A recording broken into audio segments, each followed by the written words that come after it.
carries strangely. Sometimes, hikers report hearing breathing when the wind stops. No cabin stands there anymore. Whatever Harold sealed inside was never officially found.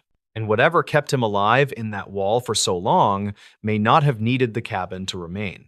Never answer a call from this rural payphone. Telephone company records show the line rang for decades without an outgoing service account ever being attached to it.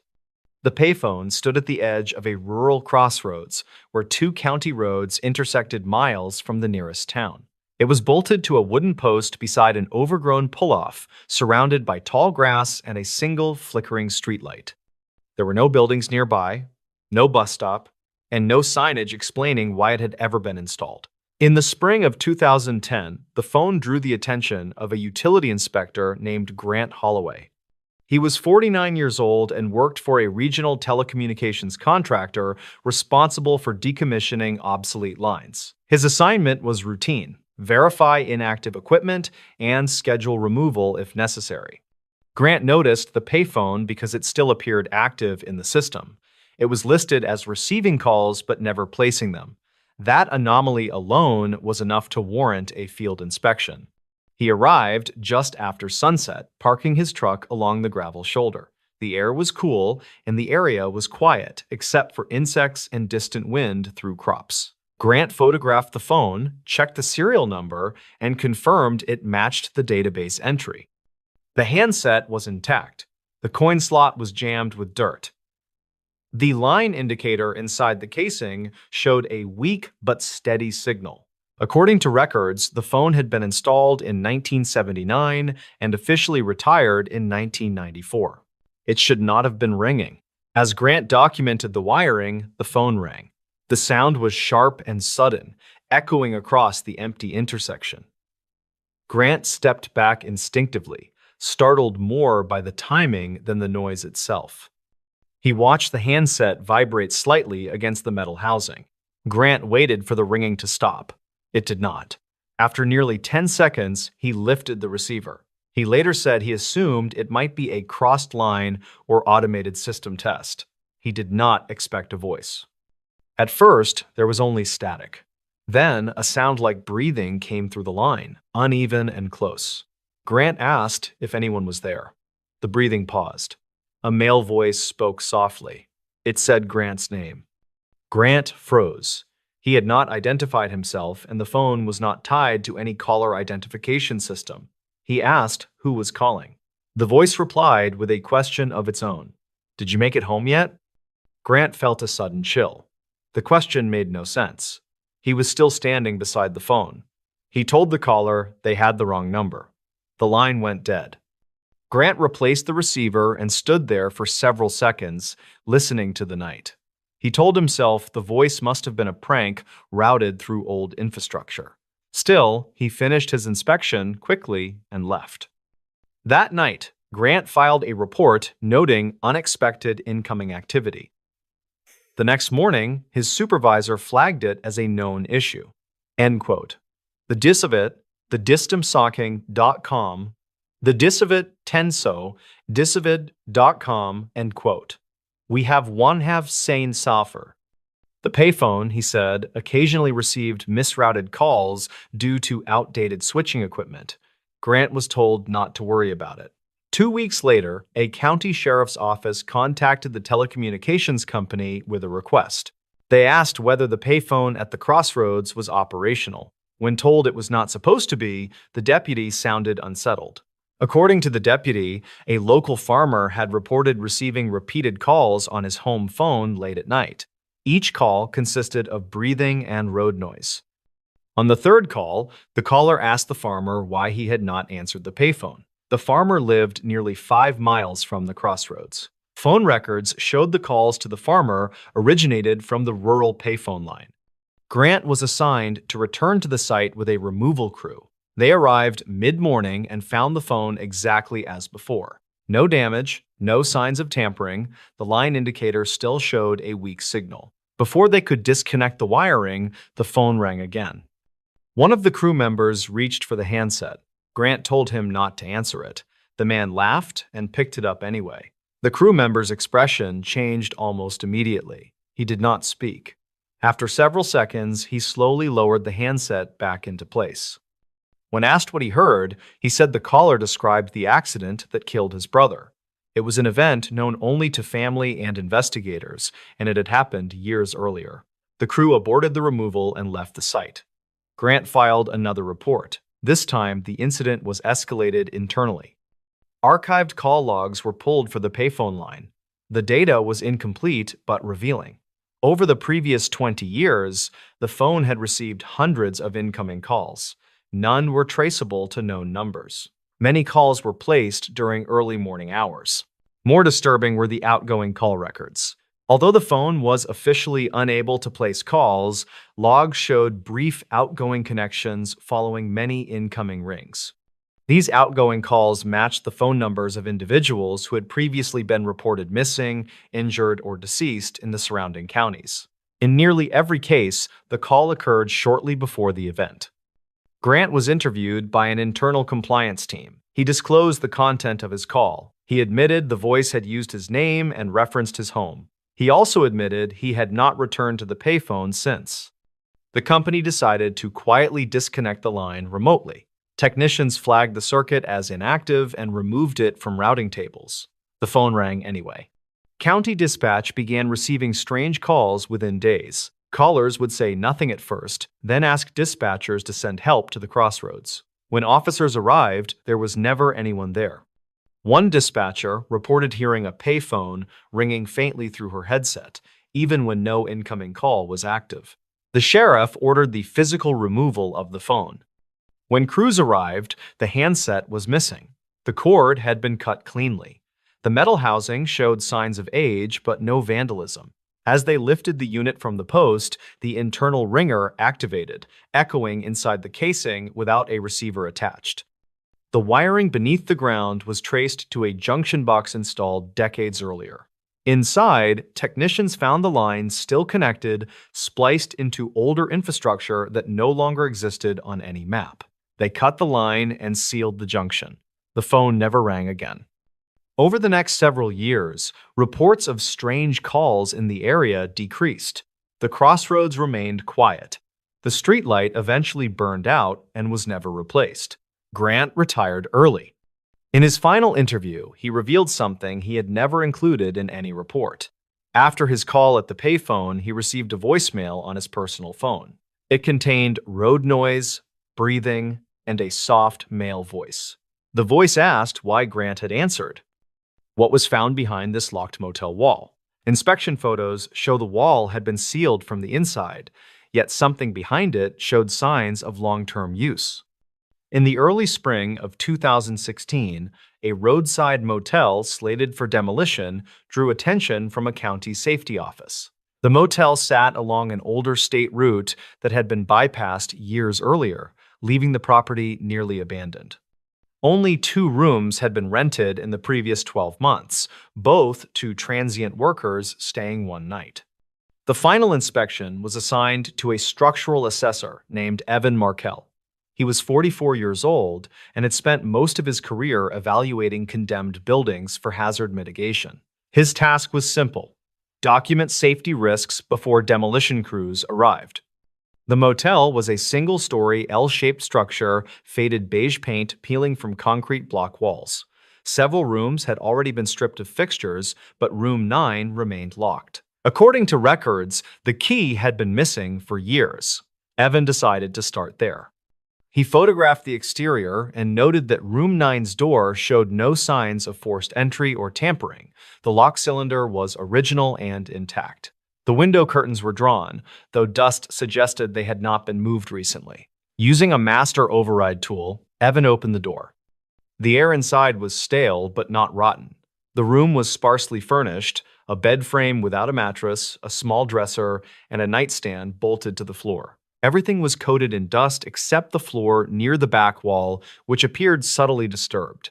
Evan took note of the discrepancy. He checked the bathroom next. The fixtures were intact but dry, with no signs of recent use.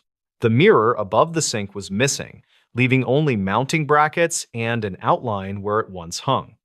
Returning to the main room, Evan measured the interior dimensions as required. He paused when the numbers did not align with the exterior footprint. The room was shorter by nearly 18 inches. He rechecked his measurements, then confirmed them against the building plans stored on his tablet. According to the plans, there should have been no variance. Evan tapped along the back wall with his knuckles. Most of it sounded solid, but one section produced a muted, padded thud. It was subtle, but consistent across a rectangular area, roughly the width of a closet. There was no door, no visible seam. The paint was uniform. Evan documented the anomaly and used a thermal scanner to check for voids. The scanner showed a cold pocket behind the wall, distinct from surrounding areas. The shape was irregular, not consistent with insulation. Assuming an undocumented repair, Evan contacted his supervisor, who advised him to open the wall for inspection. He cut carefully into the drywall. Behind it was not insulation or framing, but a second wall made of plywood reinforced with horizontal braces.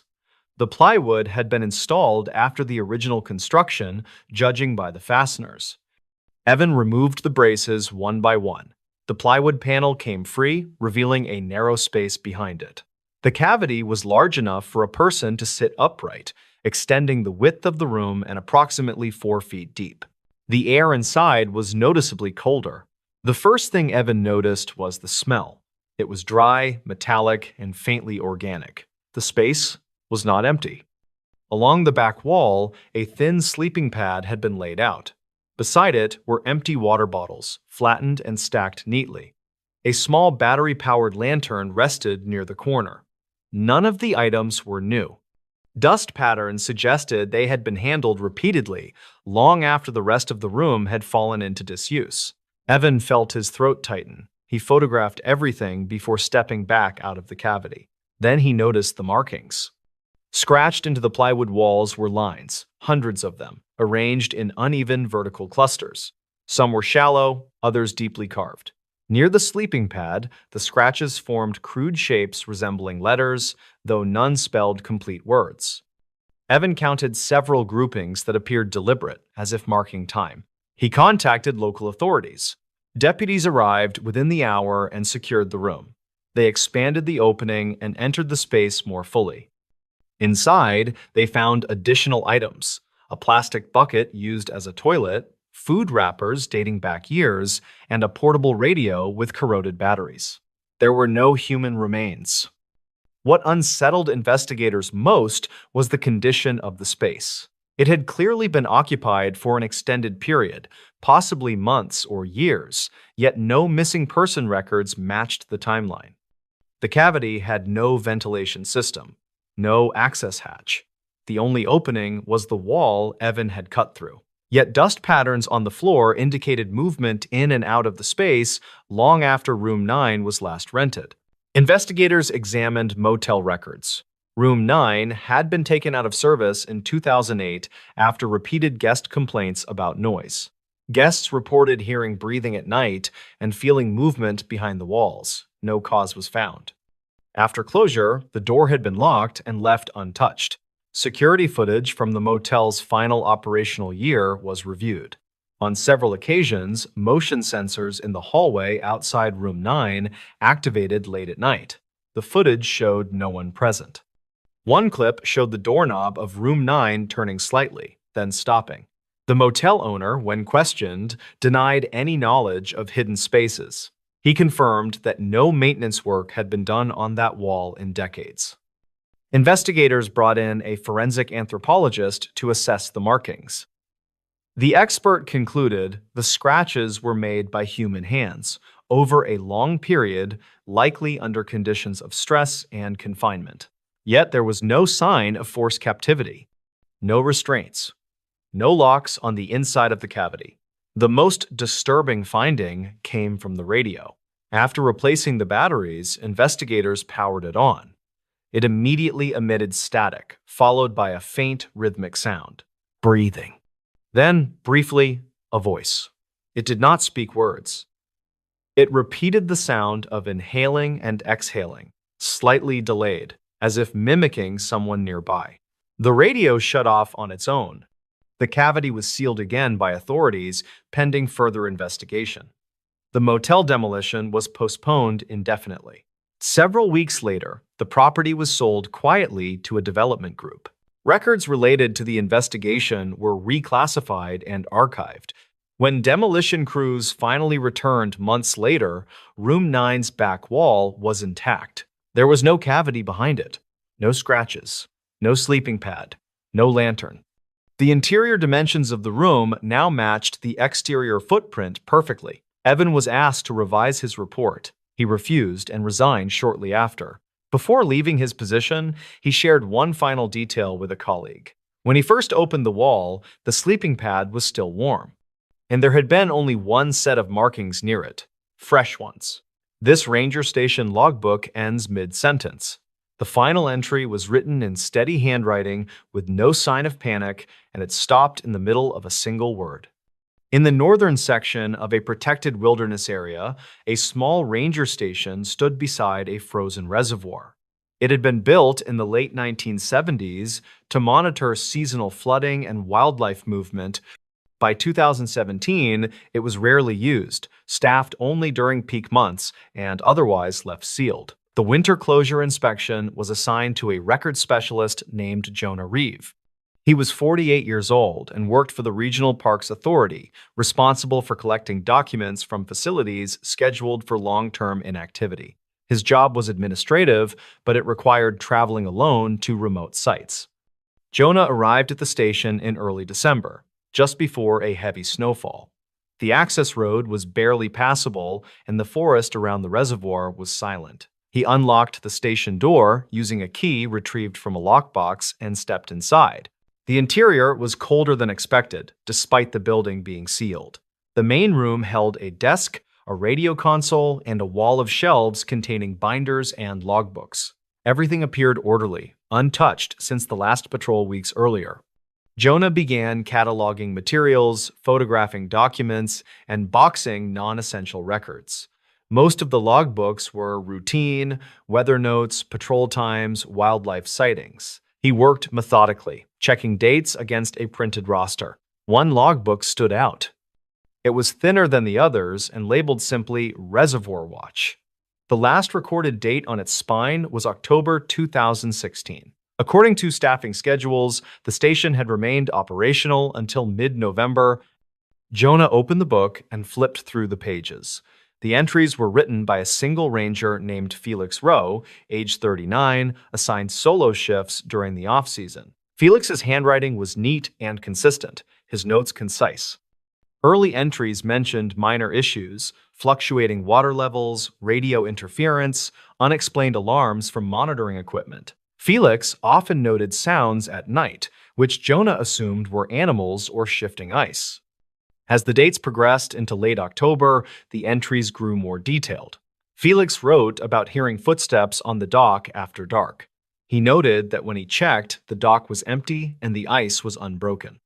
He mentioned voices carrying across the water, distorted by distance, though no boats were permitted that time of year.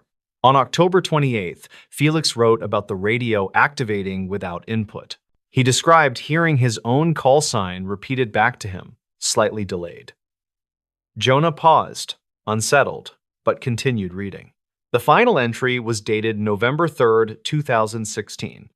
Felix wrote about a fog rolling in from the reservoir, thicker than usual. He noted reduced visibility and a drop in temperature inside the station. He mentioned the feeling of pressure in his ears, similar to elevation change.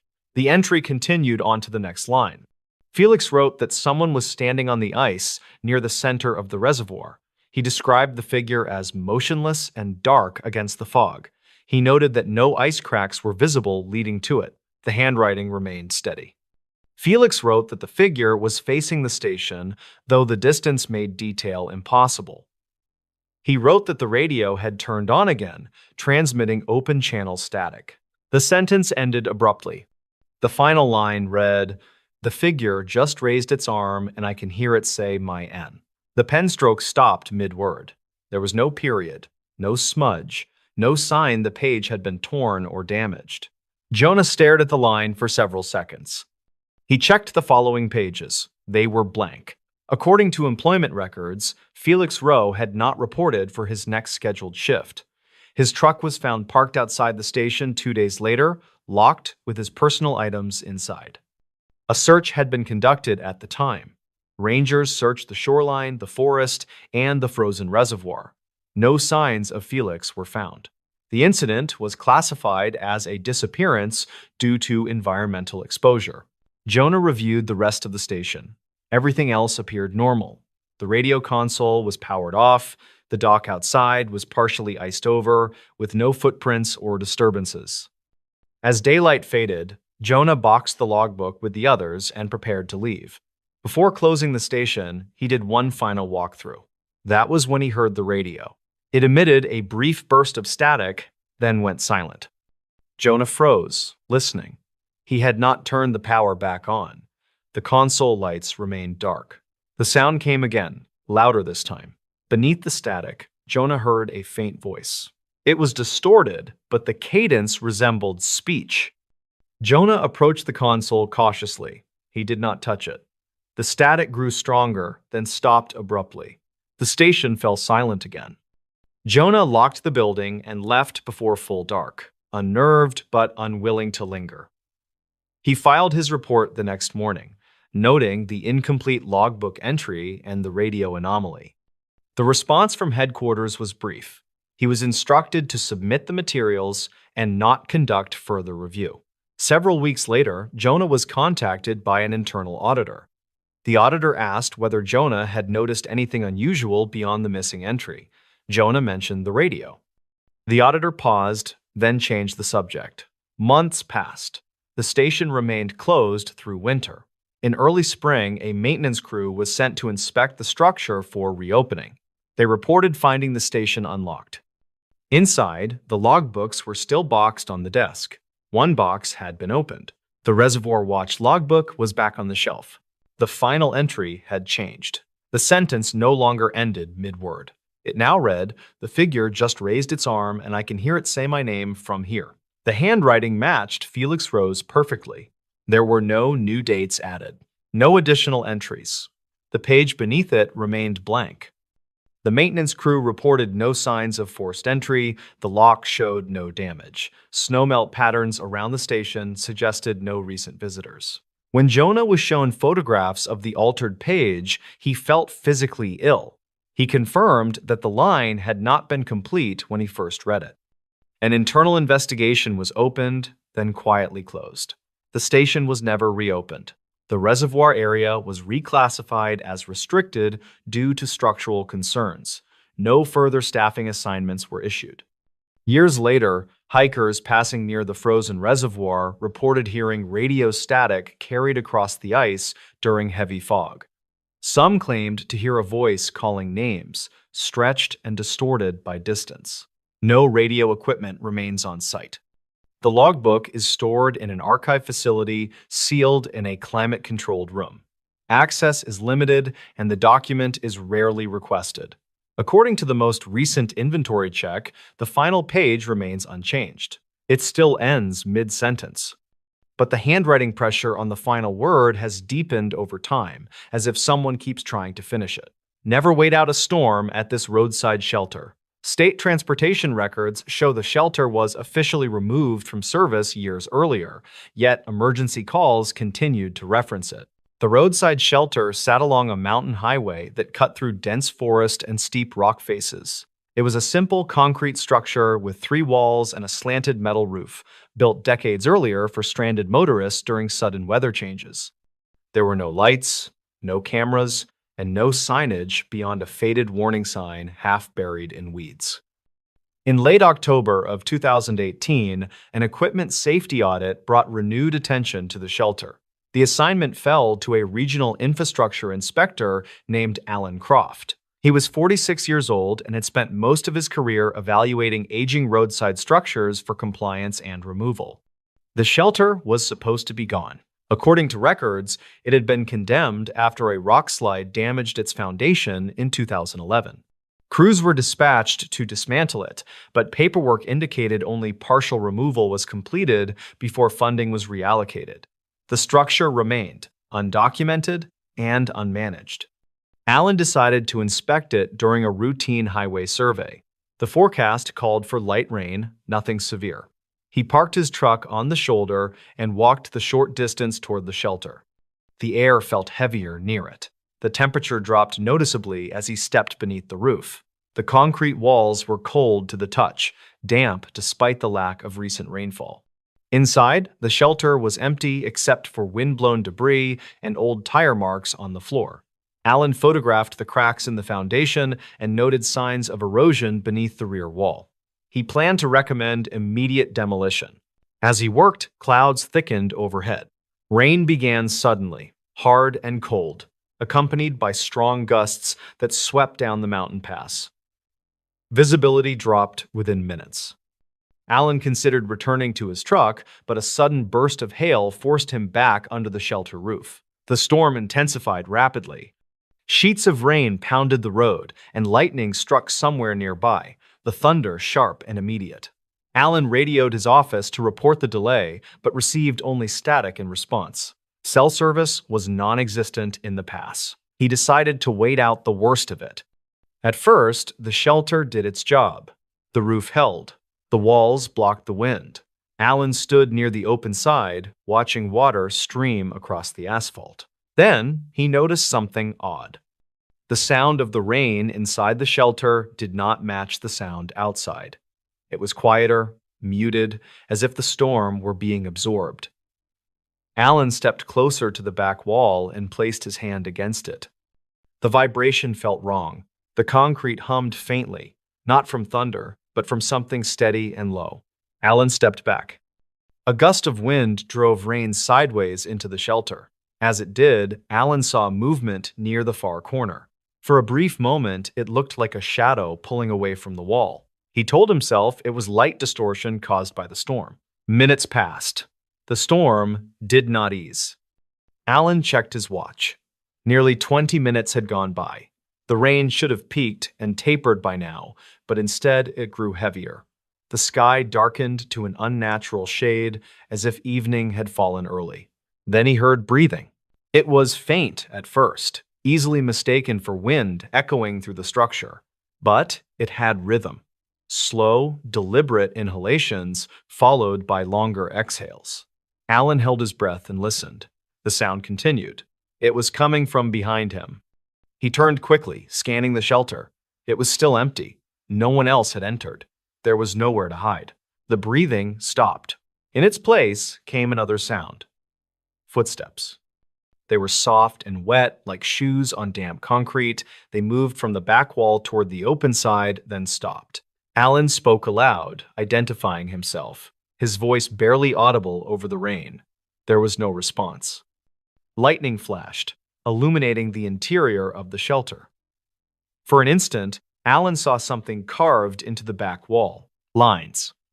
Dozens of them, shallow but deliberate, etched into the concrete at about shoulder height. They looked old, weathered by time and moisture. Allen stepped closer. The markings formed crude shapes, not letters, but repetitive patterns. Some were deeper than others. As he examined them, the breathing returned, closer now, almost at his ear. Allen spun around. Nothing. His heart pounded. He backed toward the open side of the shelter, intent on reaching his truck despite the storm. But when he stepped forward, he realized something impossible. The road was gone. Beyond the shelter opening was not asphalt, but darkness. Thick, impenetrable black, like a wall where the road should have been. Rain still fell, but it vanished into the darkness without sound. Allen staggered backward, slipping on the wet concrete. The shelter felt smaller now, the walls closer, the roof lower. The breathing came from everywhere at once. Then a voice spoke. It was calm and distant, as if carried by wind through a tunnel. "Wait." Allen shook his head and shouted that he was leaving. He reached for his radio again, but it produced only static layered with faint echoes of his own voice. The storm outside intensified further, though he could no longer see it. Lightning flashed inside the shelter, illuminating the walls from within. More markings appeared. Allen realized with growing horror that the lines were not old. Water ran through their grooves, fresh and dark. They were being made. Something scraped against the concrete behind him, slow and methodical. Alan did not turn around. He ran for the opening again, stepping into the darkness. His foot met solid ground. Concrete. The shelter extended beyond where it should have ended. The open side now led into another section, identical to the first, but darker, colder. Alan screamed. The storm followed him inside. Wind howled through the structure, but the rain fell straight down, soaking the floor without splashing. The breathing grew louder, overlapping, layered, as if multiple lungs filled the space. Alan stumbled through the second section into a third. Each time, the shelter repeated. Same walls, same roof, same markings, increasing in number and depth. Alan's legs burned. His chest ached. He felt the air thinning, heavy and wet. He collapsed against a wall and slid to the floor. The breathing stopped. Silence fell, broken only by distant thunder. A shape formed in the far corner of the shelter. It was not solid at first, more like a distortion, a place where the air bent inward. Slowly, it stepped forward. It had no clear features, only the suggestion of a human outline, stretched and wrong. The voice came again, closer now. Storms pass. Alan tried to crawl away, but his hands met the wall. There was no exit. The shape reached out. Lightning struck directly overhead. The shelter shook violently. Concrete cracked beneath Alan's hands. And then everything stopped. The storm vanished. The shelter was empty again. 2 days later, a snowplow driver reported an abandoned truck on the shoulder near the old shelter. The vehicle belonged to Alan Croft. Search teams found no sign of him. The shelter was inspected. The structure showed no new damage beyond existing cracks. No additional markings were noted on the walls. Officially, Alan was listed as missing, presumed lost due to severe weather conditions. 3 months later, during a routine storm response, a stranded motorist called emergency services from the mountain pass. The caller reported taking shelter from heavy rain. Dispatch asked for a location. The caller said he was inside the concrete roadside shelter. Dispatch informed him there was no active shelter in that area. The caller paused. Then he said the storm sounded wrong and someone was breathing behind him. The call disconnected. Crews were sent immediately. They found the shelter standing as it always had. Inside, the walls were covered in fresh markings. Hundreds of them, all at shoulder height, all facing inward. The shelter was demolished the following spring. During removal, workers found the concrete beneath the floor hollowed out, as if worn down over time. No remains were found. Transportation officials now advise motorists never to wait out storms along that stretch of highway, because storms pass. But some shelters do not let you leave when they do. The final recording from a night dispatcher.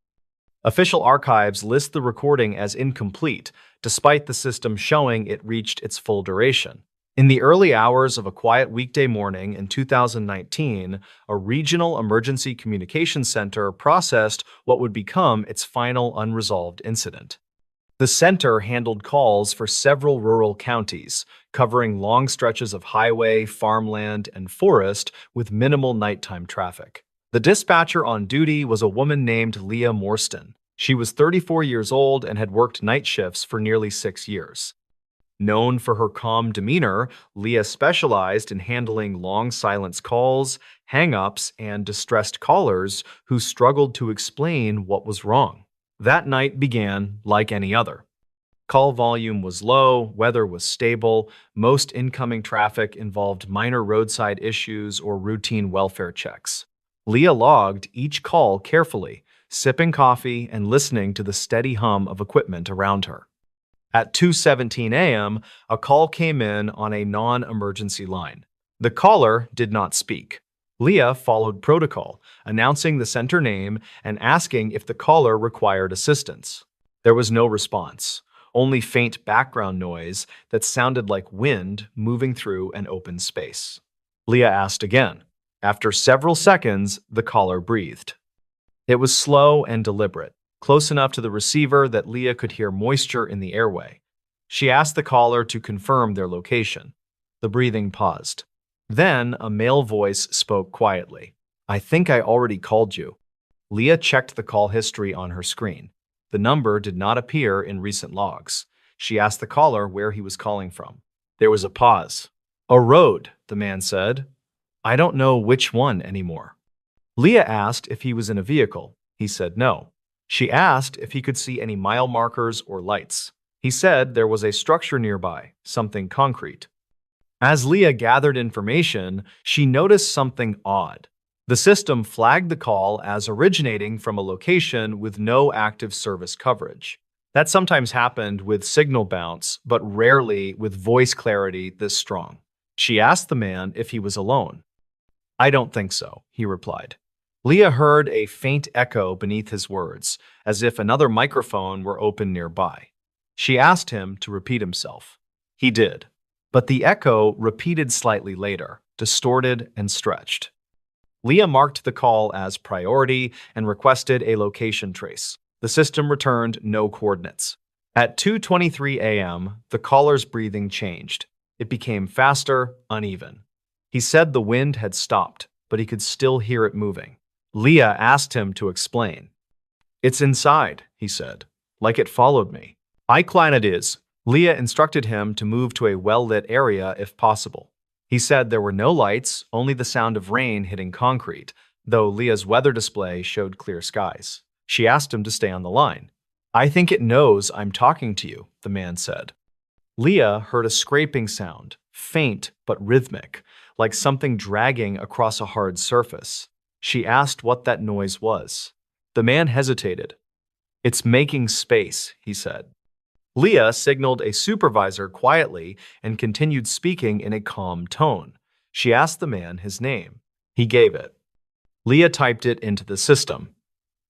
No records matched. Formectiona is wanting into the system, but unquote, wanna but with a system. At 2:27 a.m., the call audio shifted. The background noise dropped suddenly, replaced by a low hum. Leah felt pressure in her ears similar to altitude change, even though she was seated at her console. The man stopped speaking. Leah called his name repeatedly. The line stayed open. Then a new voice came through. It sounded like the man, but flatter, slower, as if played back through damaged equipment. "He stayed," the voice said. Leah's heart rate spiked, but her voice remained steady. She asked who she was speaking to. There was a pause. "You already know," the voice replied. Leah glanced at her screen. The system showed the call duration increasing normally, but the waveform display froze, locked at a flat line despite the audible sound. She attempted to transfer the call. The system rejected the action. The voice continued. "It's quieter when they stop asking questions." Leah muted her microphone briefly and told her supervisor to initiate a full trace and send units to the nearest known roadside shelter in the region referenced earlier. When she unmuted, the voice was breathing again. Slow, patient. Leah asked if anyone was injured. "No," the voice said. "They're just learning." At 2:31 a.m., the system flagged an anomaly. The recording buffer reached its maximum length, yet the call did not terminate. The timer kept running, but the storage indicator showed full. Leah realized the system was no longer recording in the standard way. She spoke anyway. She asked the voice what it wanted. There was a long silence. Then the original man's voice returned, faint and strained. He said her name. Leah froze. She had not given it. He begged her not to hang up. He said it moved when the line went quiet. He said it stood closer every time he stopped talking. Leah told him to keep speaking, to describe what he saw. "I can't see it," he said. "I can hear where it should be." The hum grew louder. Leah felt it through the desk, a vibration traveling through metal and plastic. At 2:35 a.m., the call audio layered again.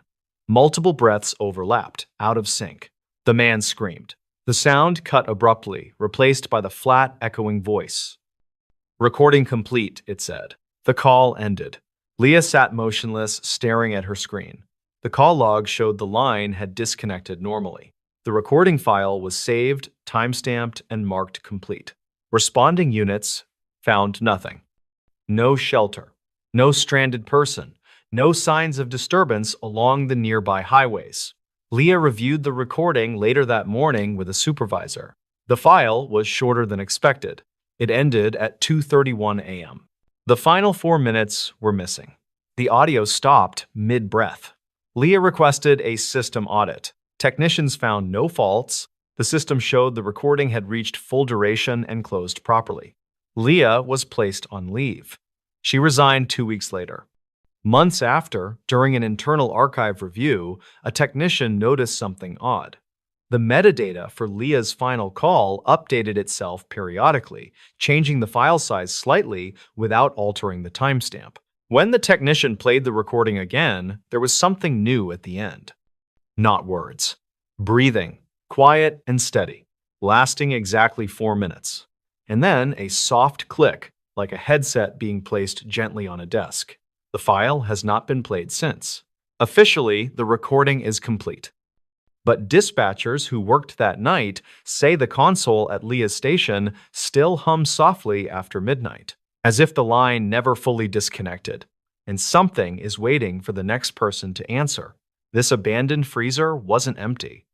Inspection photos show the unit was powered off and sealed, yet internal temperatures suggested something inside had recently been alive.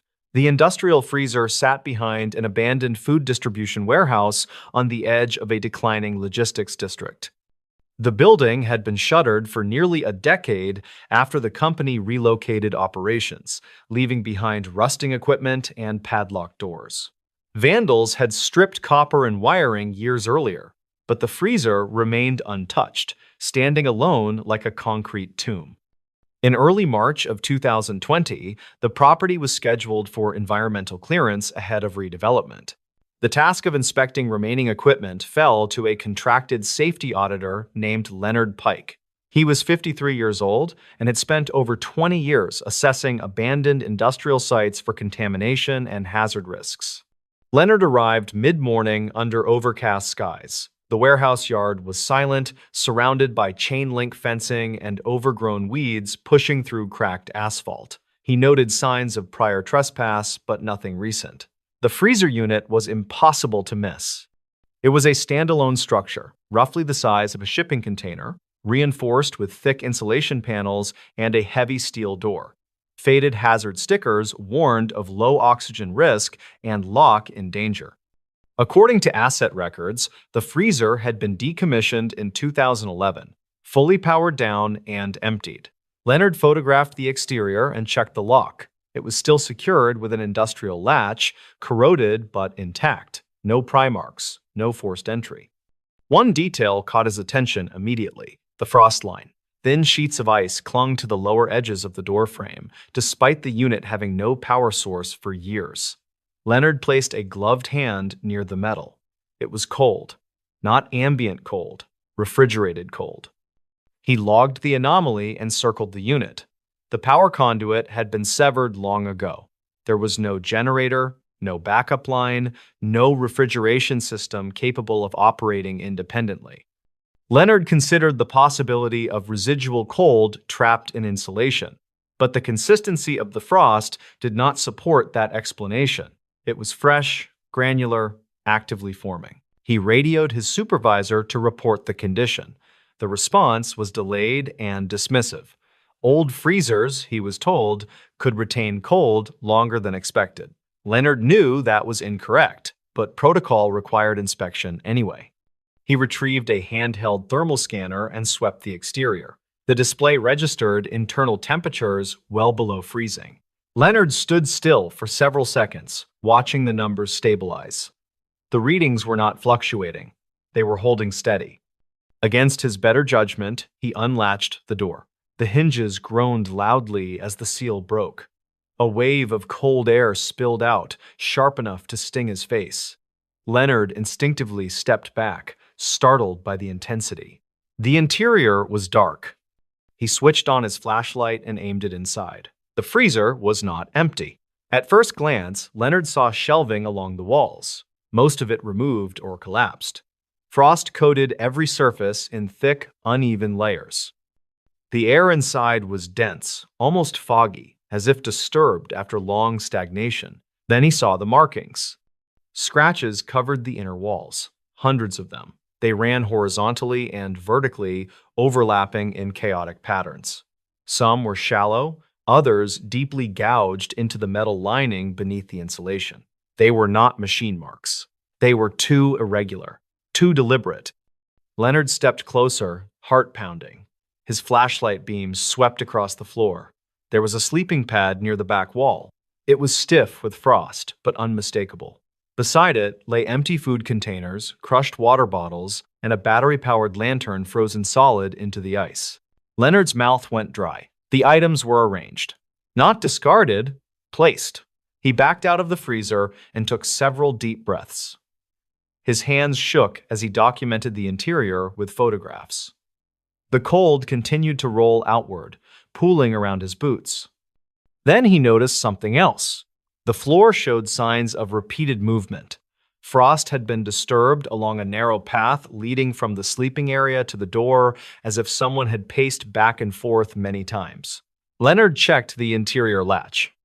The freezer door had a safety release handle on the inside, required by regulation. It was intact and functional. Someone inside could have opened the door at any time. Leonard called emergency services. Authorities arrived within the hour and secured the site. Environmental officers, police, and a medical examiner joined the inspection. They confirmed the freezer was active in temperature but disconnected from any power source. Inside, they cataloged the items. No body was found. No remains. What unsettled investigators most was the condition of the space. The frost buildup suggested prolonged occupancy, interrupted only briefly. Body heat patterns were visible on the walls using thermal imaging, overlapping and layered, as if someone had leaned against the metal repeatedly over a long period. Yet no missing persons matched the timeline. The sleeping pad showed signs of compression consistent with daily use. The lantern contained depleted batteries that would have required replacement multiple times. Someone had lived inside the freezer. For a long time, investigators traced the freezer's history. Records showed it had been used briefly in the early 1990s as temporary cold storage during a logistics overflow. One seasonal worker, a man named Thomas Ivy, had filed a complaint during that period, claiming he felt dizzy and disoriented while working near the unit. He resigned abruptly. In 2004, a night security guard reported hearing banging from the freezer during rounds. Maintenance found nothing and attributed the noise to metal contraction. In 2009, motion sensors inside the warehouse triggered repeatedly overnight. Footage showed nothing except the freezer door vibrating slightly, as if pressure were building inside. The warehouse closed 2 years later. Investigators reviewed internal temperature logs pulled from a dormant sensor node discovered during inspection. The data was incomplete but alarming. The freezer temperature fluctuated, not randomly. It rose slightly at regular intervals, then dropped again, as if responding to something generating heat inside. Breathing heat. The medical examiner stated that no human could survive prolonged exposure to those conditions without power or supplies. Yet the evidence contradicted that conclusion. On the second day of investigation, a technician powered up recording equipment inside the freezer to document ambient noise. For several hours, the recording captured nothing but low hums and settling ice. Then, shortly after midnight, something changed. The audio registered breathing. Slow, controlled, followed by a scraping sound like fingers dragging across metal. The technicians shut the recording down immediately. The freezer was resealed and the site declared restricted. Plans for redevelopment were suspended. 3 weeks later, during a follow-up inspection, the freezer interior was re-examined. The sleeping pad was gone. So were the bottles and lantern. The scratch marks remained, but fresh ones had been added near the door. The internal safety handle showed new wear, as if it had been tested from the inside. Authorities ordered the freezer dismantled.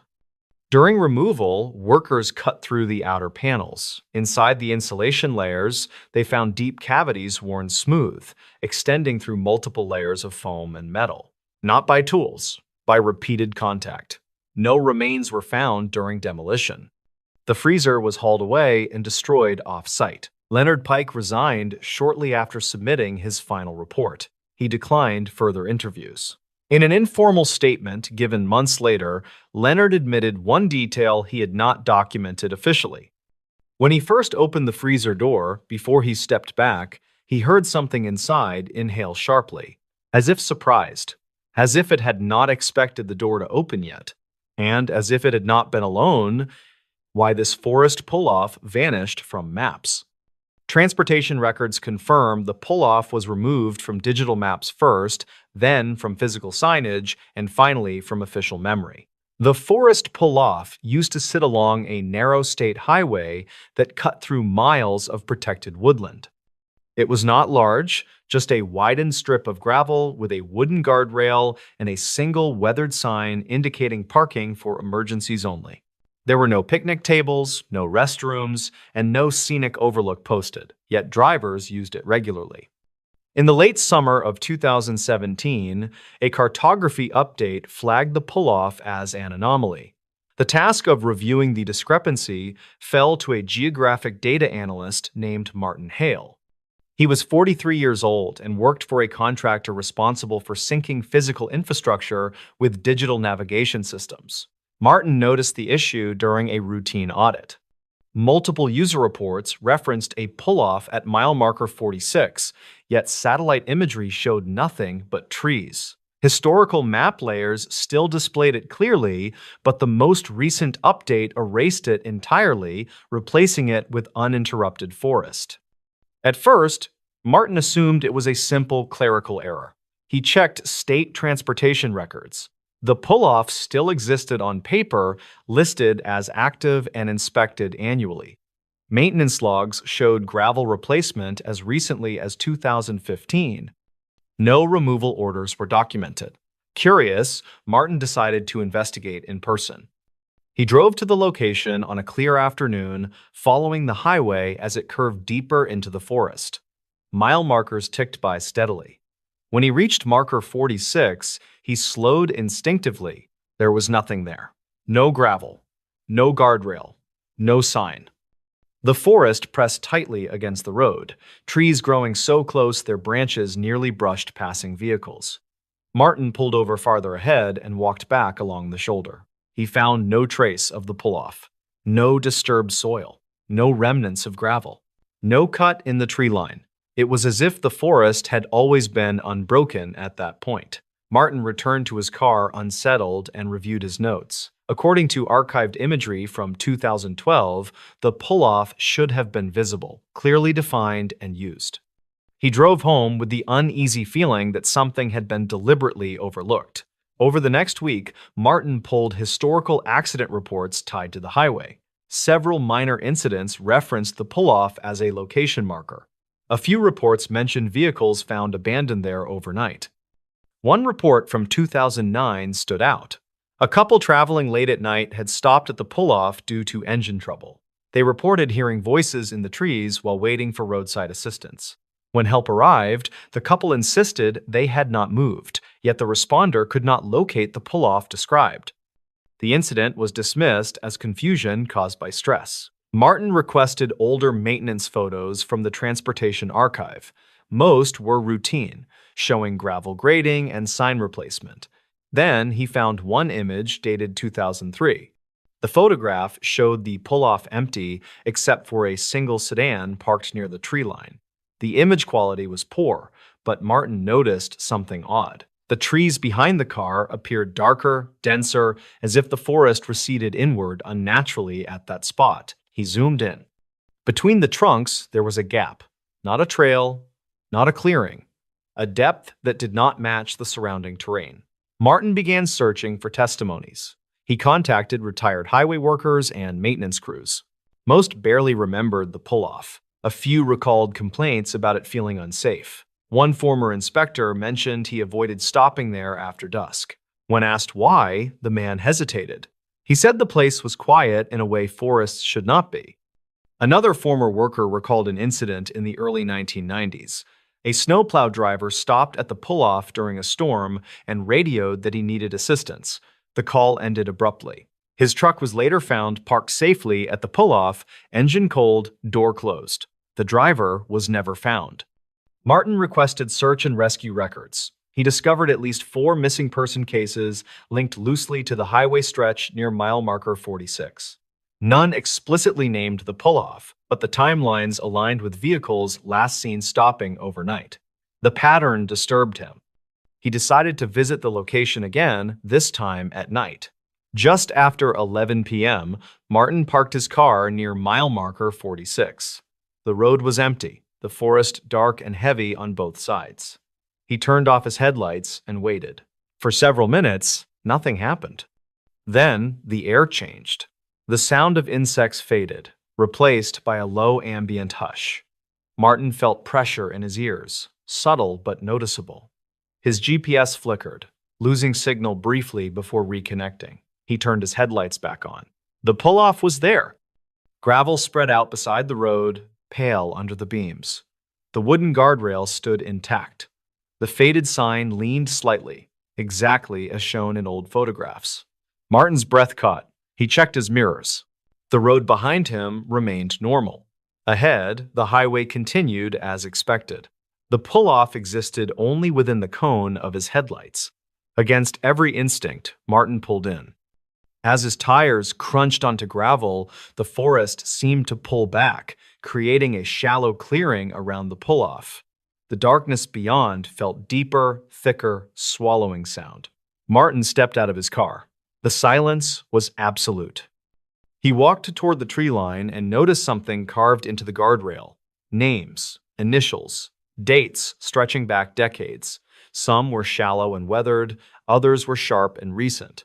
He felt suddenly watched. From somewhere within the trees came a sound like breathing, slow and layered, as if more than one source shared the same rhythm. Martin backed toward his car. That was when he realized the road was gone.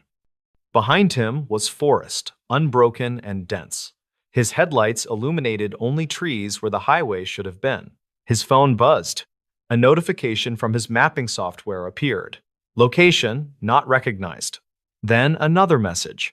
Road segment deprecated. Martin panicked and tried to start his car. The engine turned over sluggishly, then died. The dashboard lights flickered, dimming in sync with the breathing around him. From the tree line, shapes began to form. Not bodies, but impressions, as if the darkness itself leaned inward. A voice spoke softly, carried without direction. "People stop here." Martin screamed and pounded on the steering wheel. The car lurched forward suddenly, tires gripping asphalt. The road snapped back into existence. Martin was no longer in the pull-off. He was speeding down the highway, heart racing, hands shaking violently. He did not stop driving until dawn. The next morning, Martin submitted a formal recommendation. The forest pull-off, he wrote, should be removed from all navigation systems immediately due to safety concerns. The recommendation was approved without comment. Within weeks, the pull-off vanished from digital maps, then from printed atlases, then from official transportation records. Maintenance crews quietly removed the sign and guardrail during a scheduled overnight operation. The gravel was taken away. The forest edge was allowed to reclaim the space. When asked later why the pull-off no longer existed, officials cited redundancy and low usage. Martin resigned shortly afterward. Years later, hikers occasionally report a strange widening in the trees along the highway, visible only at night or during heavy fog. Some claim their GPS briefly shows a parking symbol before correcting itself. Local authorities advise drivers not to stop along that stretch of road. Not because the pull-off is unsafe, but because, according to every current map, it has never existed at all. And whatever waited there does not like being remembered. What happened inside this roadside motel will shock you. State records show 3 emergency calls tied to the same room within 1 week, all abruptly disconnected without resolution. In the spring of 2009, a traveling refrigeration technician named Calvin Rourke checked into a roadside motel off a 2-lane highway. He was 38 years old and worked contract maintenance for grocery distributors across rural counties.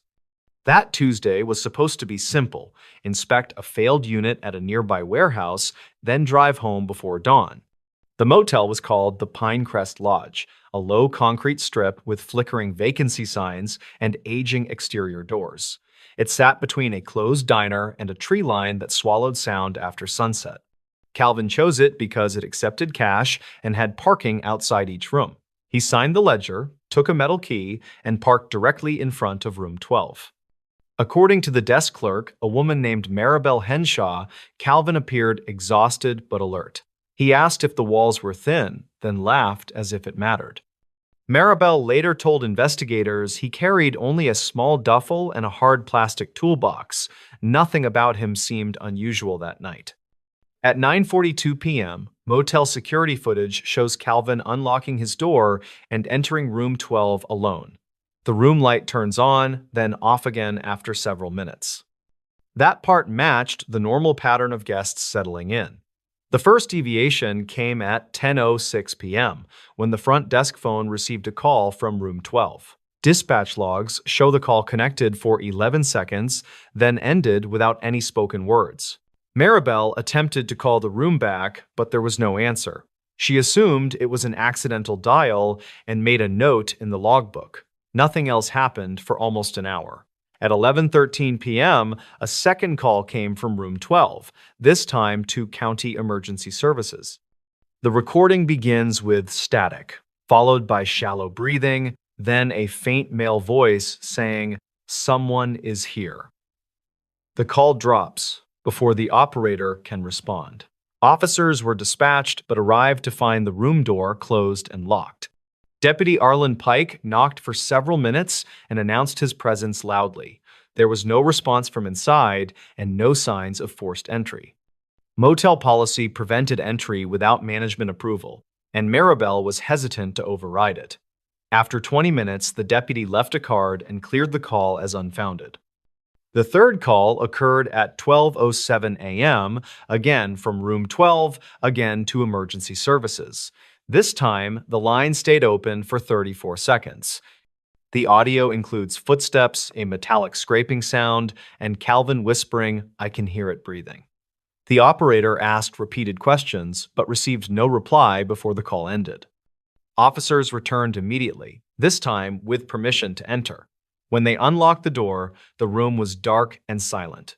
Calvin was not there.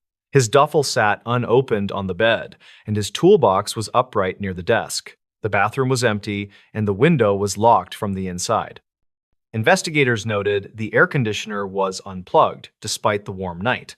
The room temperature was several degrees colder than adjacent rooms. A maintenance report later confirmed no mechanical issues with the unit. There were no signs of struggle, no blood, and no obvious exits. The only unusual detail was the motel room mirror above the sink. It had been removed from the wall and placed face down on the carpet. Beneath it, officers found a folded motel towel, damp and marked with dark smears. Initial testing identified the substance as rust mixed with water, not blood.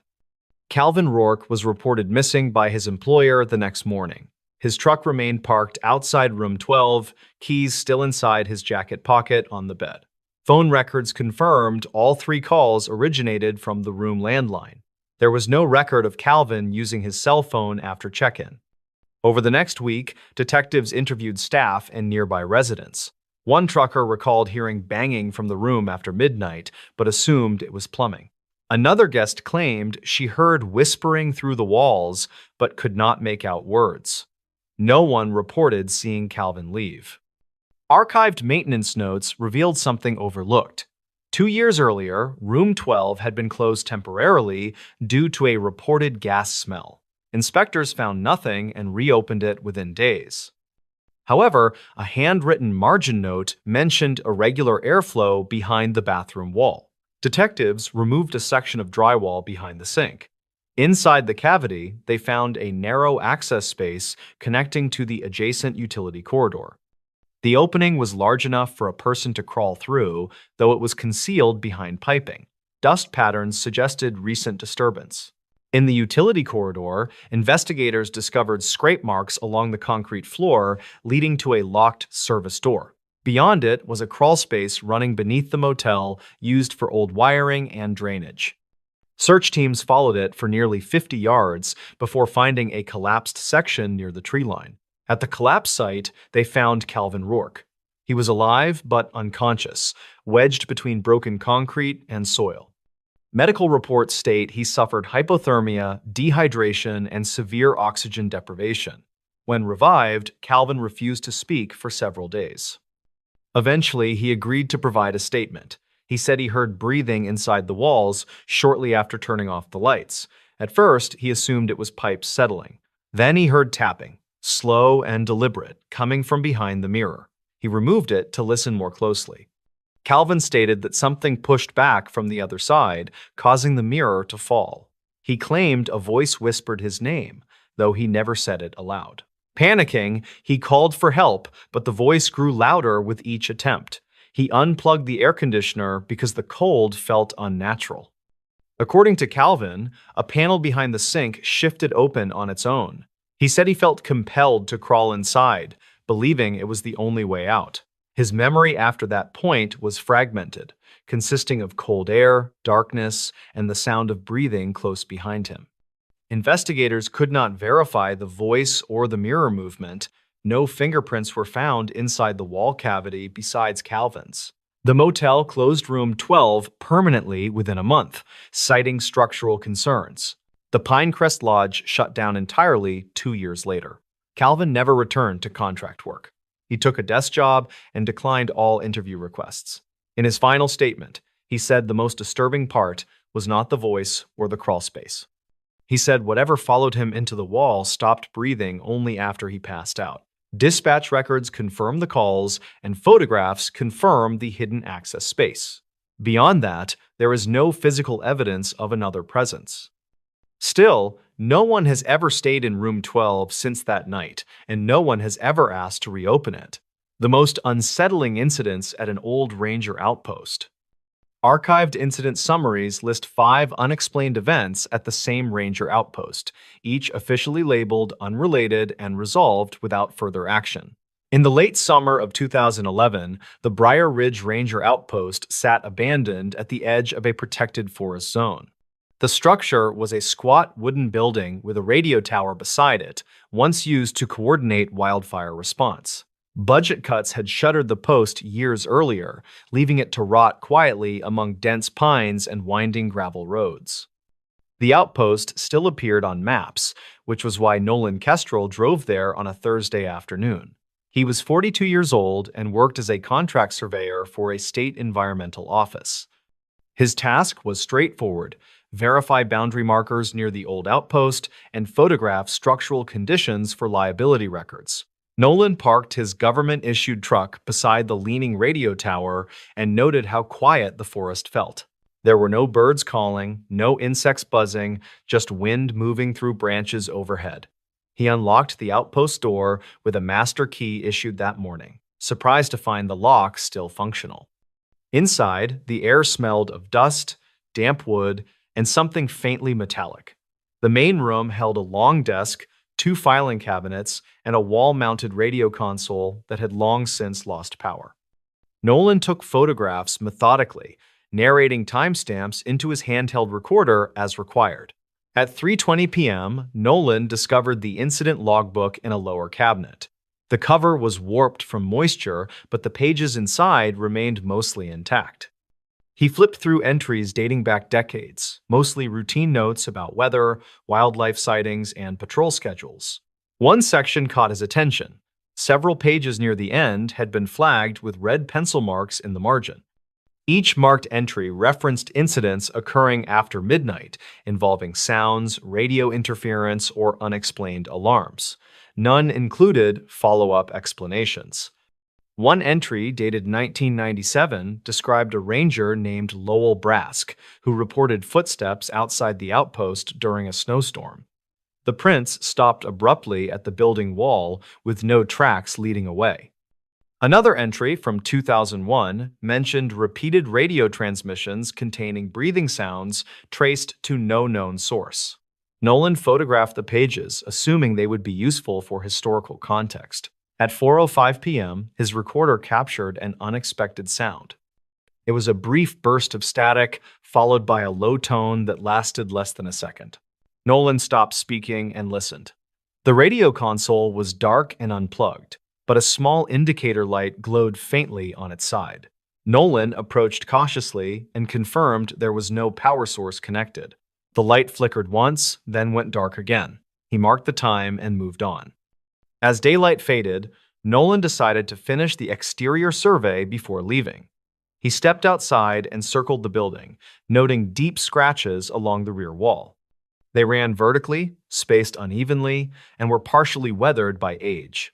He assumed they were old animal marks and documented them anyway. While photographing the scratches, Nolan heard a sound coming from the tree line.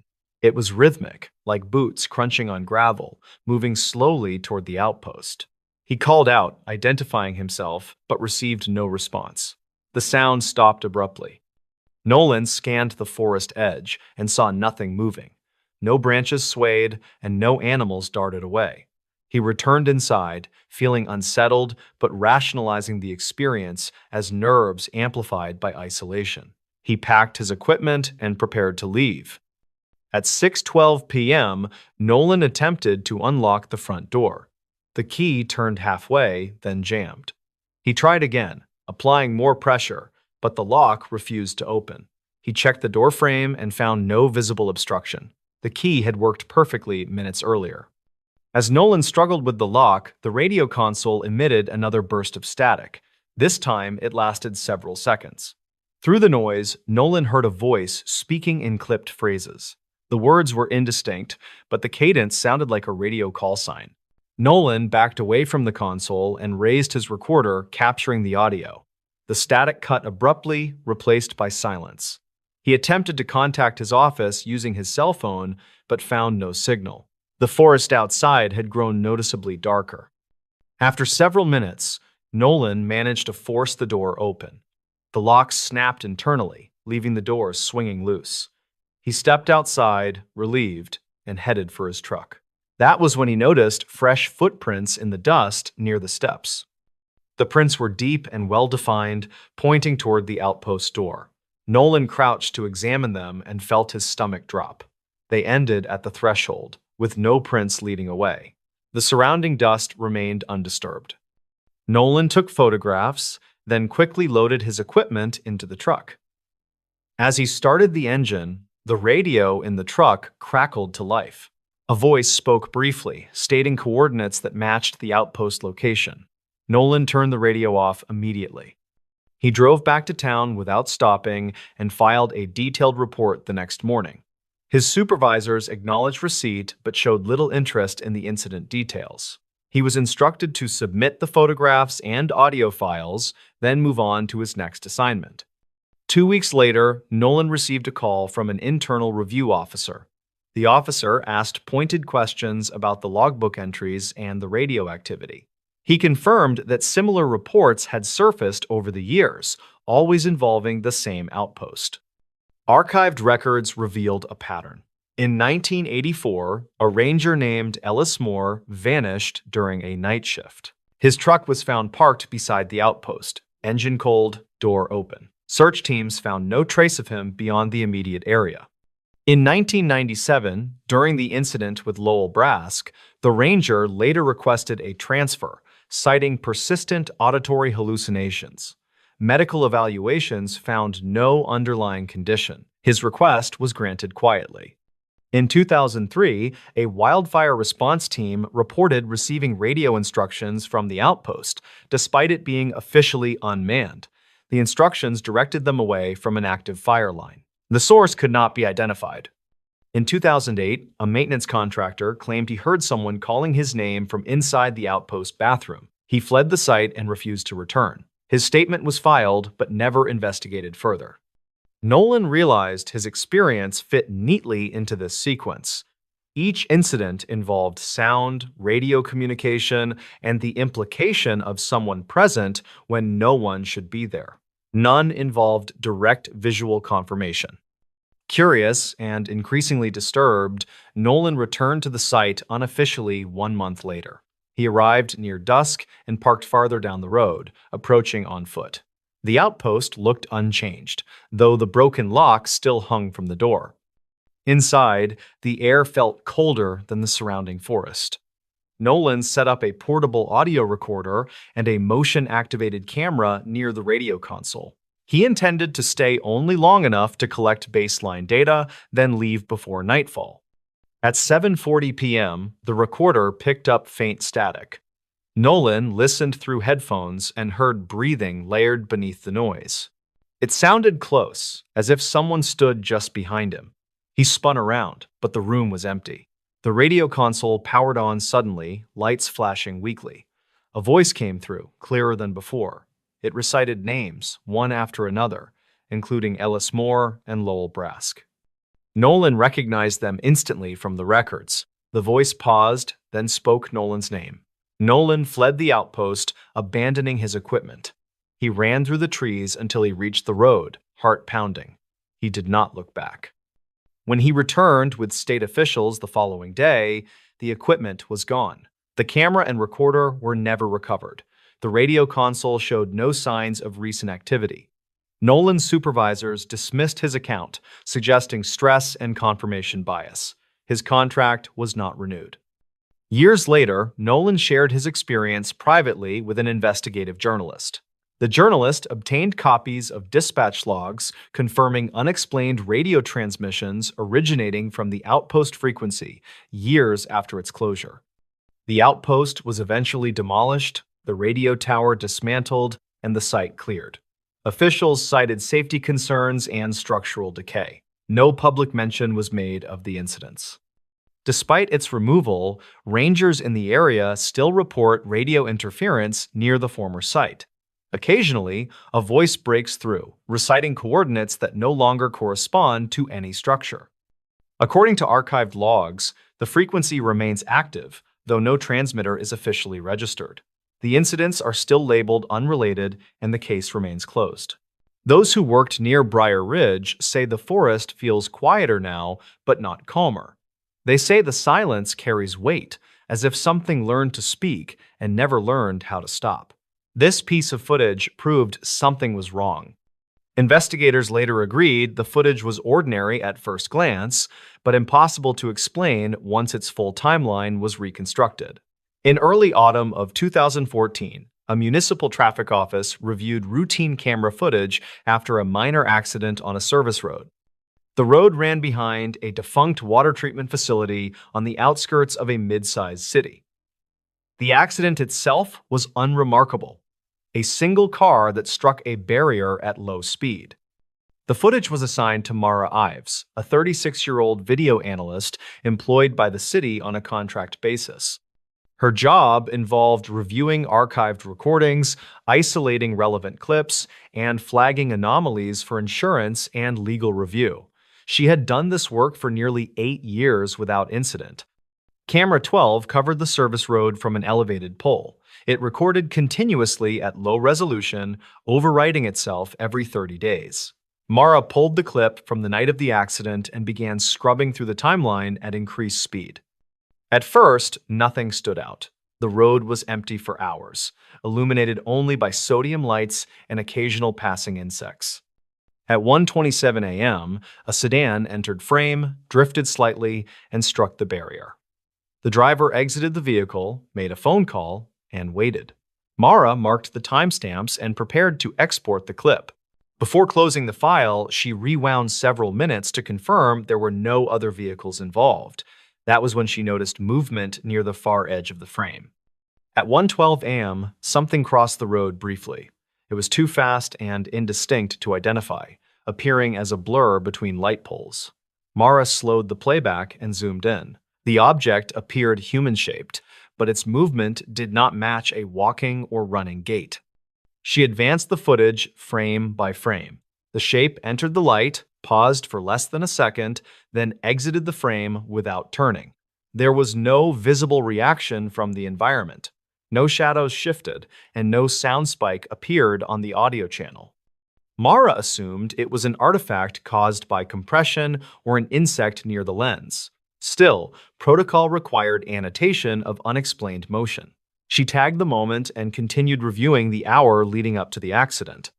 As she worked backward, she noticed the same shape appear again at 1:04 a.m. This time, it lingered longer, standing partially within the light.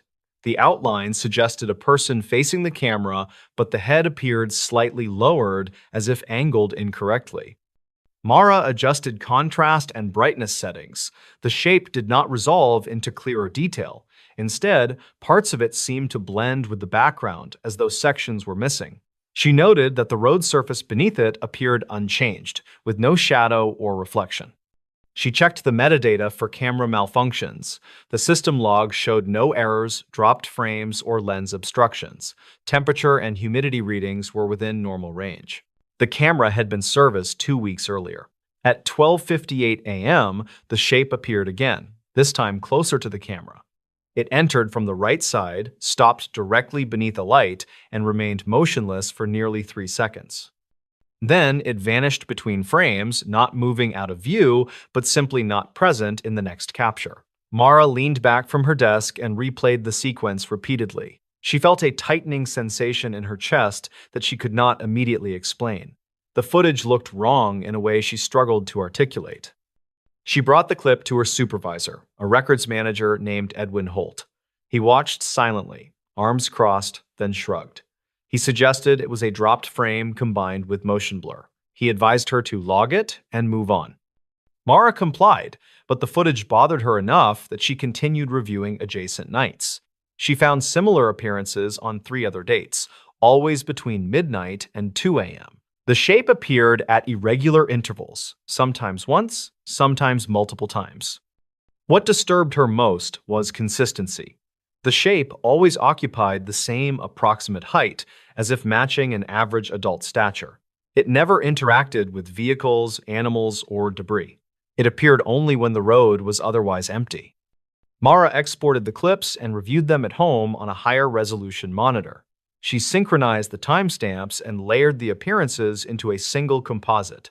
When aligned, the shape occupied nearly the same position each time. It looked less like something passing through the road and more like something standing there repeatedly. She noticed another detail. In the moments before each appearance, the ambient audio dropped slightly, as if background noise had been dampened. The change was subtle but measurable.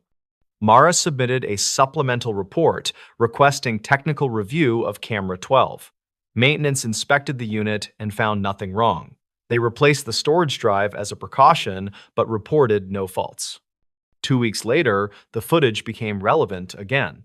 A sanitation worker reported seeing someone standing on the service road during his early morning route. He slowed his truck, thinking the person might be injured. When he stopped and looked again, no one was there.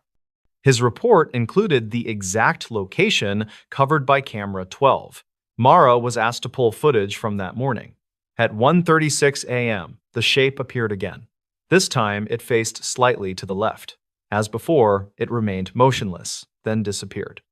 The sanitation worker later refused to elaborate on his report. He requested reassignment and took medical leave shortly after. Mara began researching the area behind the water treatment facility. She learned the plant had been partially decommissioned after a chemical spill in the late 1980s. During cleanup, one worker died in an underground access tunnel due to oxygen deprivation. The death was ruled accidental. The tunnel entrance had been sealed and paved over, forming part of the service road. Mara overlaid facility maps onto the camera view. The recurring position of the shape aligned almost perfectly with the sealed tunnel entrance. She shared this finding with Edwin Holt. He advised her to stop investigating and reminded her of data handling policies. The footage, he said, was not evidence of anything beyond camera limitations. Shortly after, Mara's system access was restricted. Camera 12 footage older than 7 days was no longer visible to her account. Before losing access entirely, Mara copied the clips she had already identified. She reviewed them obsessively, looking for something she might have missed. On her 5th viewing, she noticed a change in the final clip. At 1:36 a.m., as the shape vanished, a single frame captured something new. The outline appeared closer, larger, as if it had shifted toward the camera. The head was raised. The shape's face was not detailed, but the orientation was unmistakable. It was looking directly at the lens. Mara reported this immediately. The following morning, camera 12 was taken offline due to a reported hardware failure. The storage drive was removed and replaced. City records list the footage as corrupted and unrecoverable. Mara resigned from her position 3 months later. She cited stress and health concerns. She declined to surrender her personal copies of the footage, stating they were obtained off-site. Years later, an independent reviewer examined the clips at Mara's request. He confirmed there were no signs of digital manipulation, compositing, or known compression artifacts that could explain the behavior.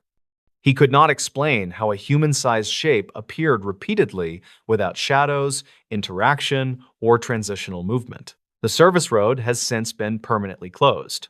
Concrete barriers block access, and the area is no longer monitored by traffic cameras. Despite that, nearby residents occasionally report seeing someone standing beyond the barriers late at night.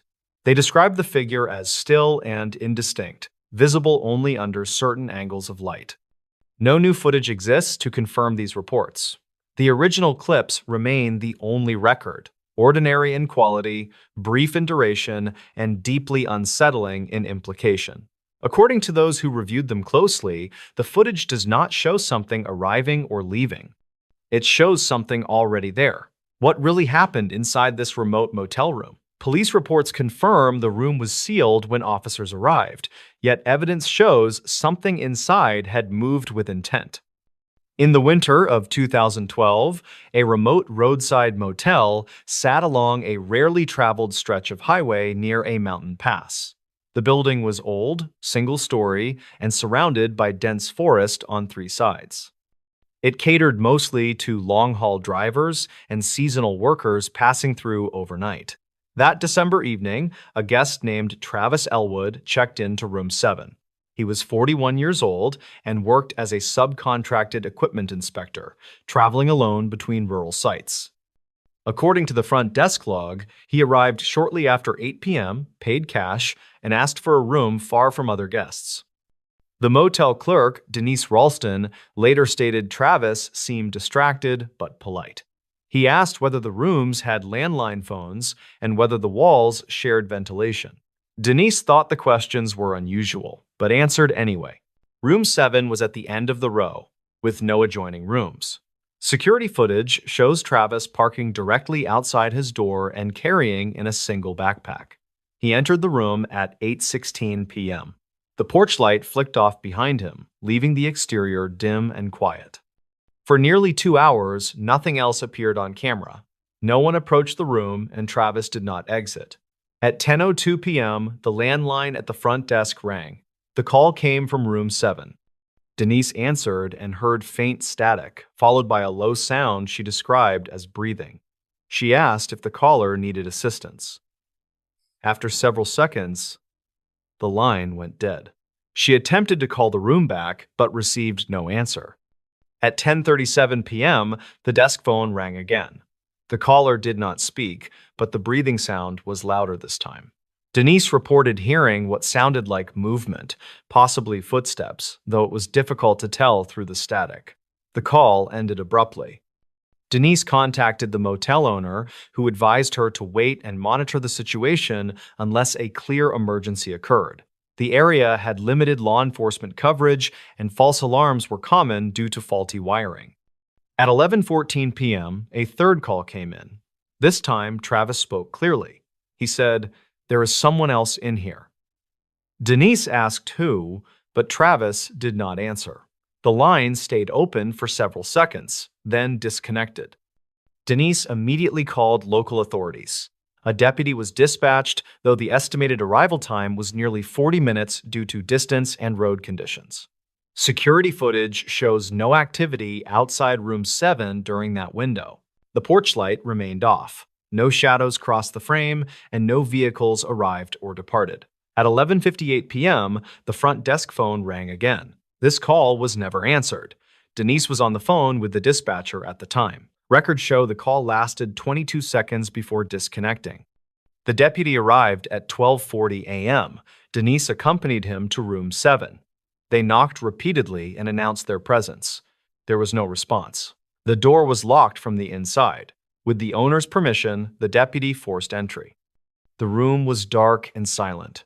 Travis Elwood was found seated on the edge of the bed, upright and unmoving. His eyes were open, and his expression appeared fixed, as though startled mid-breath. Emergency responders later confirmed he was deceased. There were no visible injuries, no blood, no signs of a struggle, and no indication of forced entry or exit. The window was locked, and the bathroom showed no disturbance. The room temperature was unusually low. The heater unit was off, and the air felt noticeably colder than the outside night air. Investigators initially suspected carbon monoxide or another environmental cause.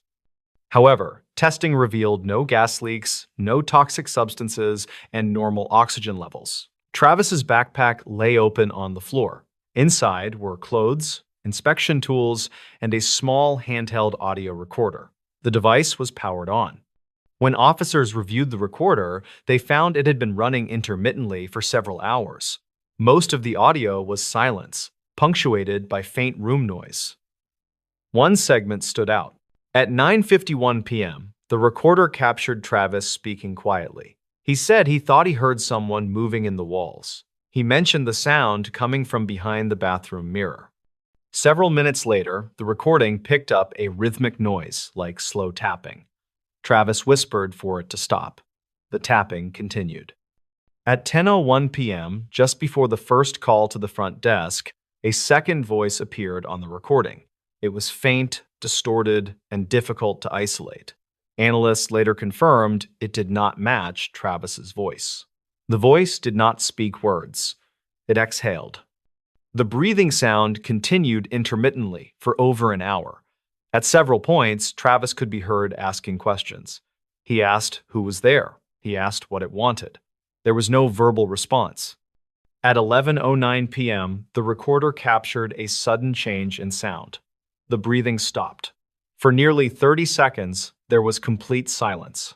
Then a new sound emerged. It was a low scrape, followed by what investigators described as fabric shifting on a mattress. At 11:14 p.m., the exact time of the third phone call, Travis's voice returned. He sounded strained, as if whispering while struggling to breathe. He said, "It's standing behind me." There were no further spoken words after that point. The final audio segment ended at 11:30 p.m. The recorder shut off automatically when its memory filled. The medical examiner ruled the cause of death as acute cardiac failure. No underlying heart condition was identified in Travis's medical history. The manner of death was listed as undetermined. Investigators searched the motel thoroughly. No hidden passages were found. The walls were solid, and maintenance records showed no recent construction or access panels. However, one detail raised concern. The bathroom mirror in room 7 had been removed from the wall and placed face down on the counter. The mounting screws were loosened, but not removed entirely. Behind the mirror, investigators found deep scratches in the drywall. They were narrow, irregular, and extended vertically. The material removed suggested repeated contact, not a single impact. No fingerprints were recovered from the area besides Travis's. The motel owner provided additional context. Years earlier, room 7 had been taken out of service after guests complained of noises at night. One guest had claimed someone was whispering through the plumbing. Another reported the room felt crowded, despite being empty. The room was reopened after no issues were found. Records from the county archive revealed something else. Before the motel was built, the land had been used as a temporary logging camp. In 1968, an incident report documented a worker who suffocated after becoming trapped in a collapsed storage pit near the camp's sleeping quarters. The pit was later filled and paved over. Its approximate location matched the foundation beneath room 7. Investigators could not establish a direct connection between that incident and Travis's death. The case was eventually closed due to lack of evidence. Room 7 was sealed and removed from the booking system. The motel continued operating for several more years before closing permanently. After the closure, trespassers occasionally reported strange sensations inside the building. Some claimed they heard breathing in empty rooms. Others said doors would not open until they stepped away from them. In 2019, the motel was demolished. During excavation, workers uncovered a void beneath the concrete slab where Room 7 once stood. It was partially collapsed and showed signs of age, but no remains were found. No official explanation was ever offered for what Travis experienced that night. What remains are the dispatch logs, the audio recordings, and a room that appeared sealed from the inside. Together, they suggest that whatever happened inside Room 7 did not involve an intruder entering. It involved something already there. This abandoned cabin hid a secret for decades. County land records show the cabin was inspected 4 times over 30 years, yet one sealed space inside was never documented.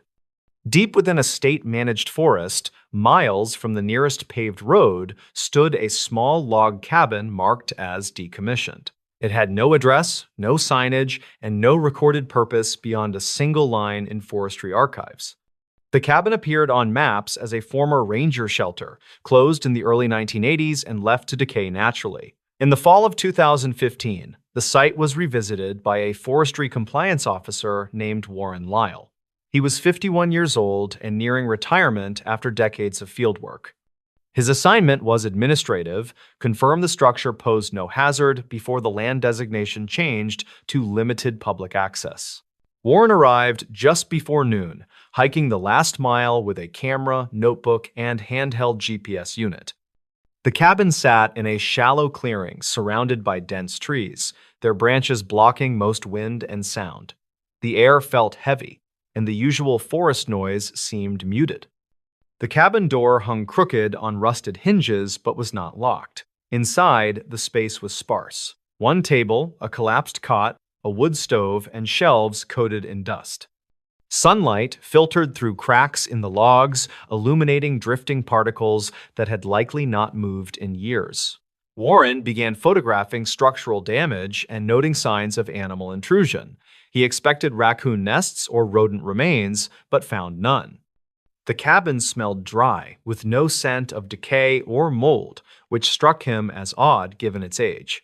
Along the back wall, Warren noticed something unusual. One section of logs appeared newer than the rest, subtly different in color and texture. The workmanship was careful, but the seam lines did not match the original construction style. He checked old maintenance reports. None mentioned repairs or reconstruction. The cabin was supposedly abandoned intact. Warren tapped the logs lightly with his knuckle. The sound was dull, not hollow like the surrounding walls. He assumed insulation had been added at some point and made a note to flag it. While photographing the wall, Warren heard a sound from inside the cabin. It was faint and brief, like air being pushed through a narrow space. He froze, listening closely. The sound did not repeat. Assuming it was wind settling the structure, he continued his inspection. He measured the interior dimensions and realized the cabin was slightly smaller inside than its exterior footprint suggested. The discrepancy was minor, but enough to bother him. Warren traced the measurements again. The difference aligned exactly with the newer section of wall. He removed debris from the floor and found faint scrape marks leading toward the base of that wall. They were old, partially worn smooth, but clearly intentional. Something heavy had been moved there repeatedly. Using a pry bar from his pack, Warren tested the newer logs. They shifted slightly under pressure. Behind them was not insulation, but a thin wooden panel fastened with old square nails. Warren hesitated before pulling it free. He recorded a short video clip for documentation, then removed the panel. Behind it was a narrow, concealed space no more than 3 feet deep and the width of the cabin. It was lined with unfinished wood and completely empty. At first glance, as Warren leaned closer, he noticed shallow grooves carved into the interior walls. They ran vertically, uneven and repetitive, as if made by fingers or tools scraping over time. At the far end of the space, something lay on the floor. It was a notebook. The cover was cracked and swollen, but the pages inside were preserved by the dry air. Warren picked it up carefully and flipped through the entries. The handwriting was tight and deliberate. The first entry was dated 1974. The writer identified himself as a seasonal fire lookout named Harold Baines, assigned temporarily to the cabin during an equipment shortage. Early entries were mundane: weather notes, patrol logs, and supply counts. Then, the tone changed. Several weeks into the log, Harold wrote about hearing movement at night. He described footsteps circling the cabin, stopping just outside the walls. He noted that there were never tracks in the morning. He wrote about breathing sounds beneath the floorboards, about waking to the feeling of weight pressing the air from his chest. Harold requested reassignment multiple times. None were granted. In later entries, Harold wrote about discovering a hollow space in the wall. He claimed the sound was louder there, closer. He described carving the grooves himself, counting days by marking the wood. The final entries were frantic. Harold wrote that something had learned the shape of his voice, that it repeated his breathing back to him at night, that the only quiet came when he sealed the space and stayed inside it. The last entry ended abruptly, mid-sentence. Warren checked archival records for Harold Baines. There was no death certificate, no missing person report. Employment records showed he resigned in 1975. Yet the cabin was never officially staffed after that year. Disturbed, Warren inspected the rest of the concealed space. Near the floor, he found a second panel, nearly invisible. It led downward. Beneath the cabin was a shallow pit, reinforced with timber. Inside were old supplies, a lantern, empty cans, and a sleeping pad, and signs that someone had been there for a long time. The wood was worn smooth where a body would lie, the lantern glass was clouded from use. On one beam, tally marks were carved deeply, hundreds of them. There were no human remains. As Warren documented the pit, he heard the same sound again, a slow exhale, close enough to feel against his neck. He scrambled backward, striking his head on the cabin floor, and dragged himself out of the wall space. The sound continued, steady and patient, coming from inside the concealed area. Warren sealed the panel as best he could and exited the cabin. Outside, the forest noise returned instantly, birds calling as if nothing had happened. He reported the discovery that afternoon. An internal review team visited the cabin 2 days later. By then, the concealed wall showed no signs of disturbance. The panel was intact, with no visible seam.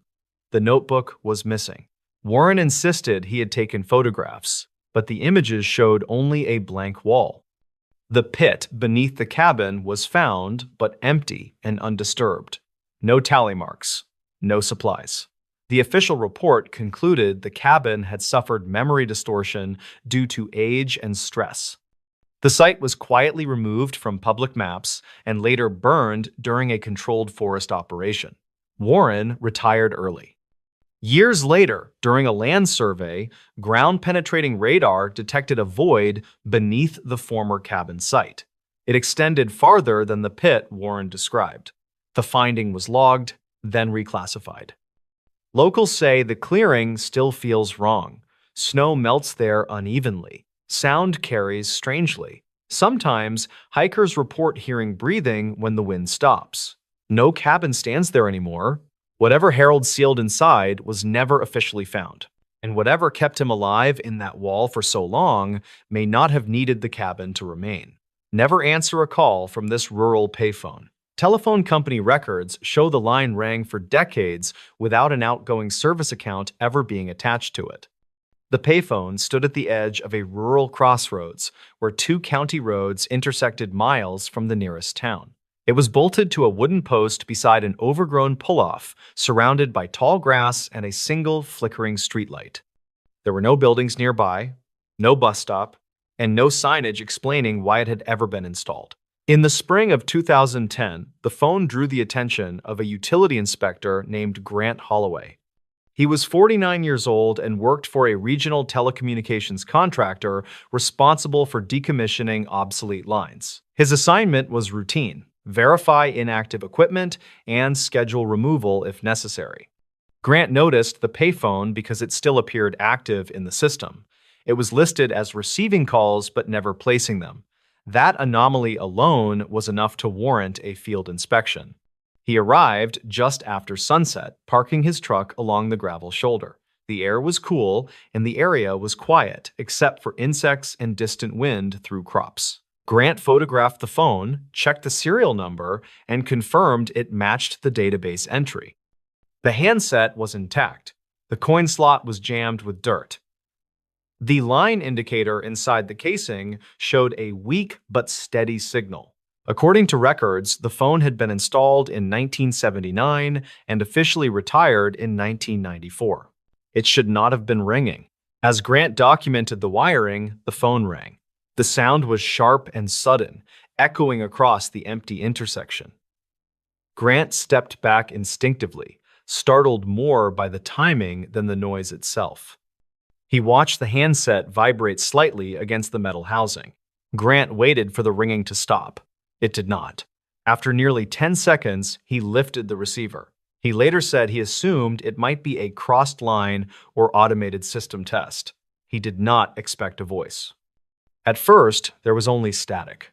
Then, a sound like breathing came through the line, uneven and close. Grant asked if anyone was there. The breathing paused. A male voice spoke softly. It said Grant's name. Grant froze. He had not identified himself, and the phone was not tied to any caller identification system.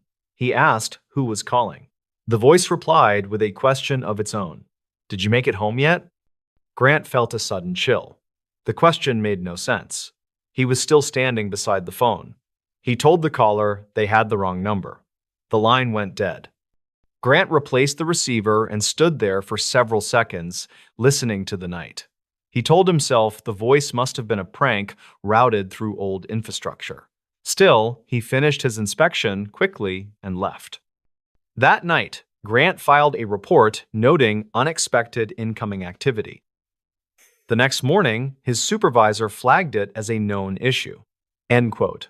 The Disavit, the distamsocking.com, the Disavit Tenso, disavid.com, end quote. We have one have sane software. The payphone, he said, occasionally received misrouted calls due to outdated switching equipment. Grant was told not to worry about it. 2 weeks later, a county sheriff's office contacted the telecommunications company with a request.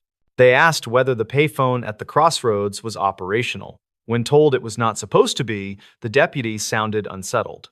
According to the deputy, a local farmer had reported receiving repeated calls on his home phone late at night. Each call consisted of breathing and road noise.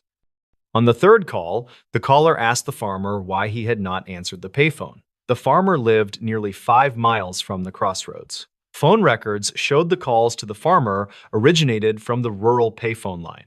Grant was assigned to return to the site with a removal crew. They arrived mid-morning and found the phone exactly as before. No damage, no signs of tampering. The line indicator still showed a weak signal. Before they could disconnect the wiring, the phone rang again. One of the crew members reached for the handset. Grant told him not to answer it. The man laughed and picked it up anyway. The crew member's expression changed almost immediately. He did not speak. After several seconds, he slowly lowered the handset back into place. When asked what he heard, he said the caller described the accident that killed his brother. It was an event known only to family and investigators, and it had happened years earlier. The crew aborted the removal and left the site. Grant filed another report. This time, the incident was escalated internally. Archived call logs were pulled for the payphone line. The data was incomplete but revealing. Over the previous 20 years, the phone had received hundreds of incoming calls. None were traceable to known numbers. Many calls were placed during early morning hours. More disturbing were the outgoing call records. Although the phone was officially unable to place calls, logs showed brief outgoing connections following many incoming rings. These outgoing calls matched the phone numbers of individuals who had previously been reported missing, injured, or deceased in the surrounding counties. In nearly every case, the call occurred shortly before the event. Grant was interviewed by an internal compliance team. He disclosed the content of his call. He admitted the voice had used his name and referenced his home. He also admitted he had not returned to the payphone since. The company decided to quietly disconnect the line remotely. Technicians flagged the circuit as inactive and removed it from routing tables. The phone rang anyway. County dispatch began receiving strange calls within days. Callers would say nothing at first, then ask dispatchers to send help to the crossroads. When officers arrived, there was never anyone there. One dispatcher reported hearing a payphone ringing faintly through her headset, even when no incoming call was active. The sheriff ordered the physical removal of the phone. When crews arrived, the handset was missing. The cord had been cut cleanly. The metal housing showed signs of age, but no vandalism. As they lifted the unit from the post, the internal ringer activated, echoing inside the casing without a receiver attached. The wiring beneath the ground was traced to a junction box installed decades earlier. Inside, technicians found the line still connected, spliced into older infrastructure that no longer existed on any map. They cut the line and sealed the junction. The phone never rang again. Over the next several years, reports of strange calls in the area decreased. The crossroads remained quiet. The streetlight eventually burned out and was never replaced. Grant retired early. In his final interview, he revealed something he had never included in any report. After his call at the payphone, he received a voicemail on his personal phone. It contained road noise, breathing, and a soft male voice. The voice asked why Grant had answered. What was found behind this locked motel wall? Inspection photos show the wall had been sealed from the inside, yet something behind it showed signs of long-term use. In the early spring of 2016, a roadside motel slated for demolition drew attention from a county safety office. The motel sat along an older state route that had been bypassed years earlier, leaving the property nearly abandoned. Only 2 rooms had been rented in the previous 12 months, both to transient workers staying one night. The final inspection was assigned to a structural assessor named Evan Markell. He was 44 years old and had spent most of his career evaluating condemned buildings for hazard mitigation.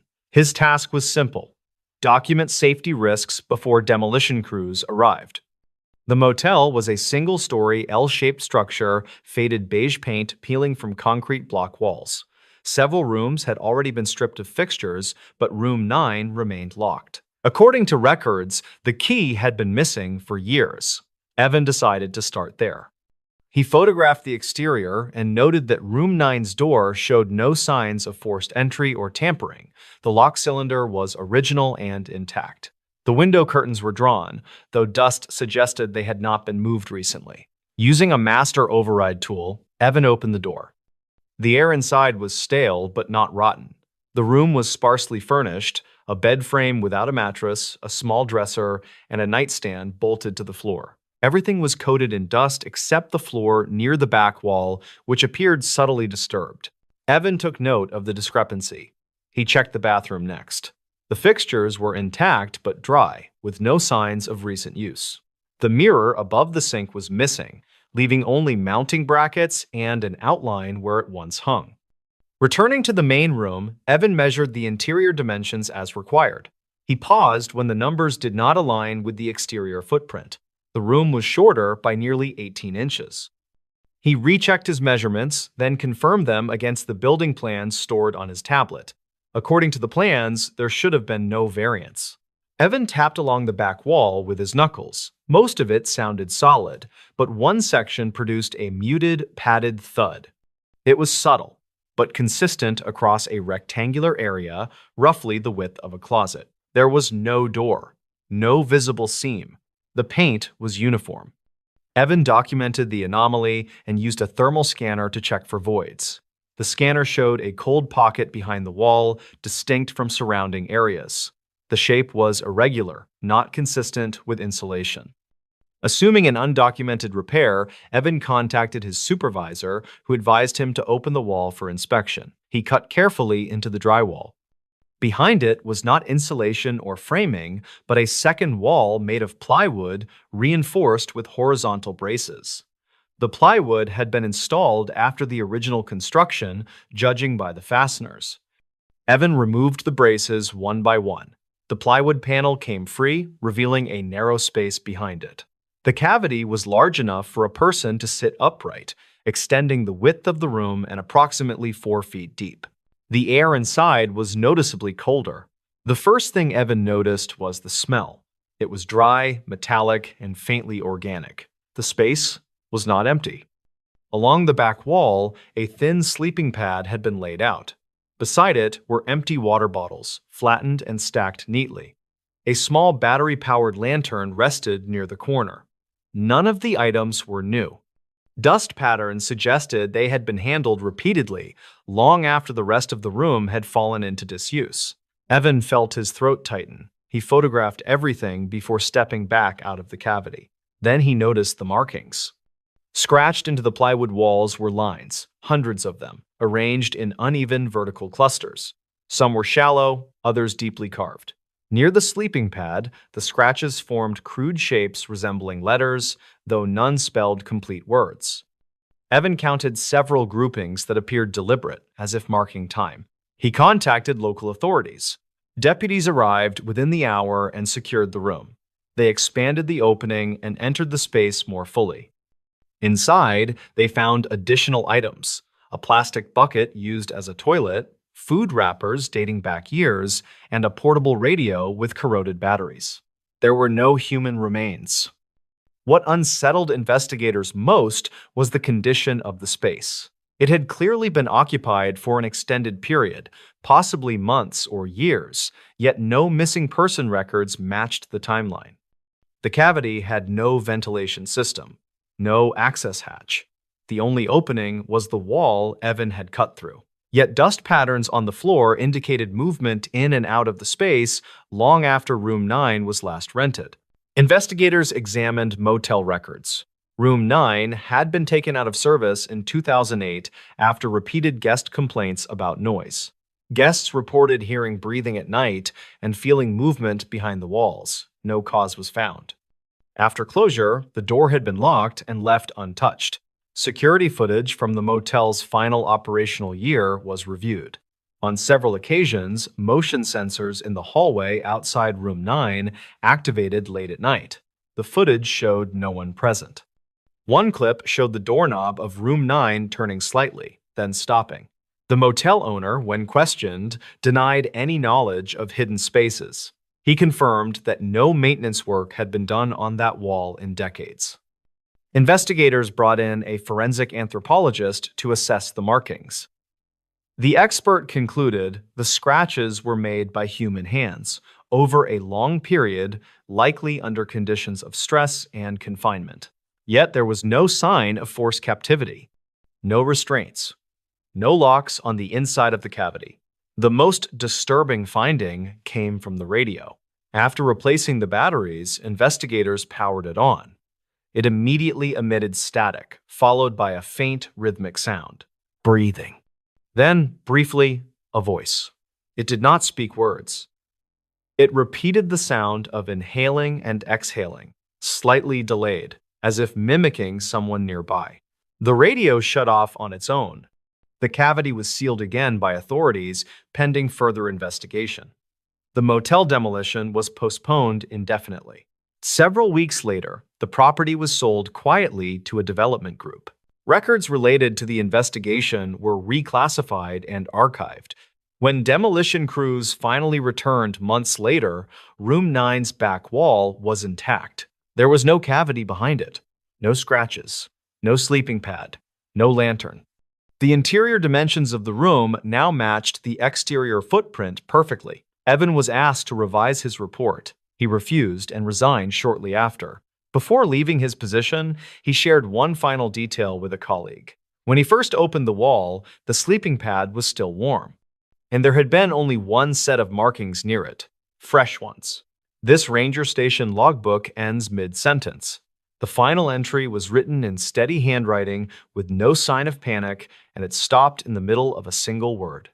In the northern section of a protected wilderness area, a small ranger station stood beside a frozen reservoir. It had been built in the late 1970s to monitor seasonal flooding and wildlife movement.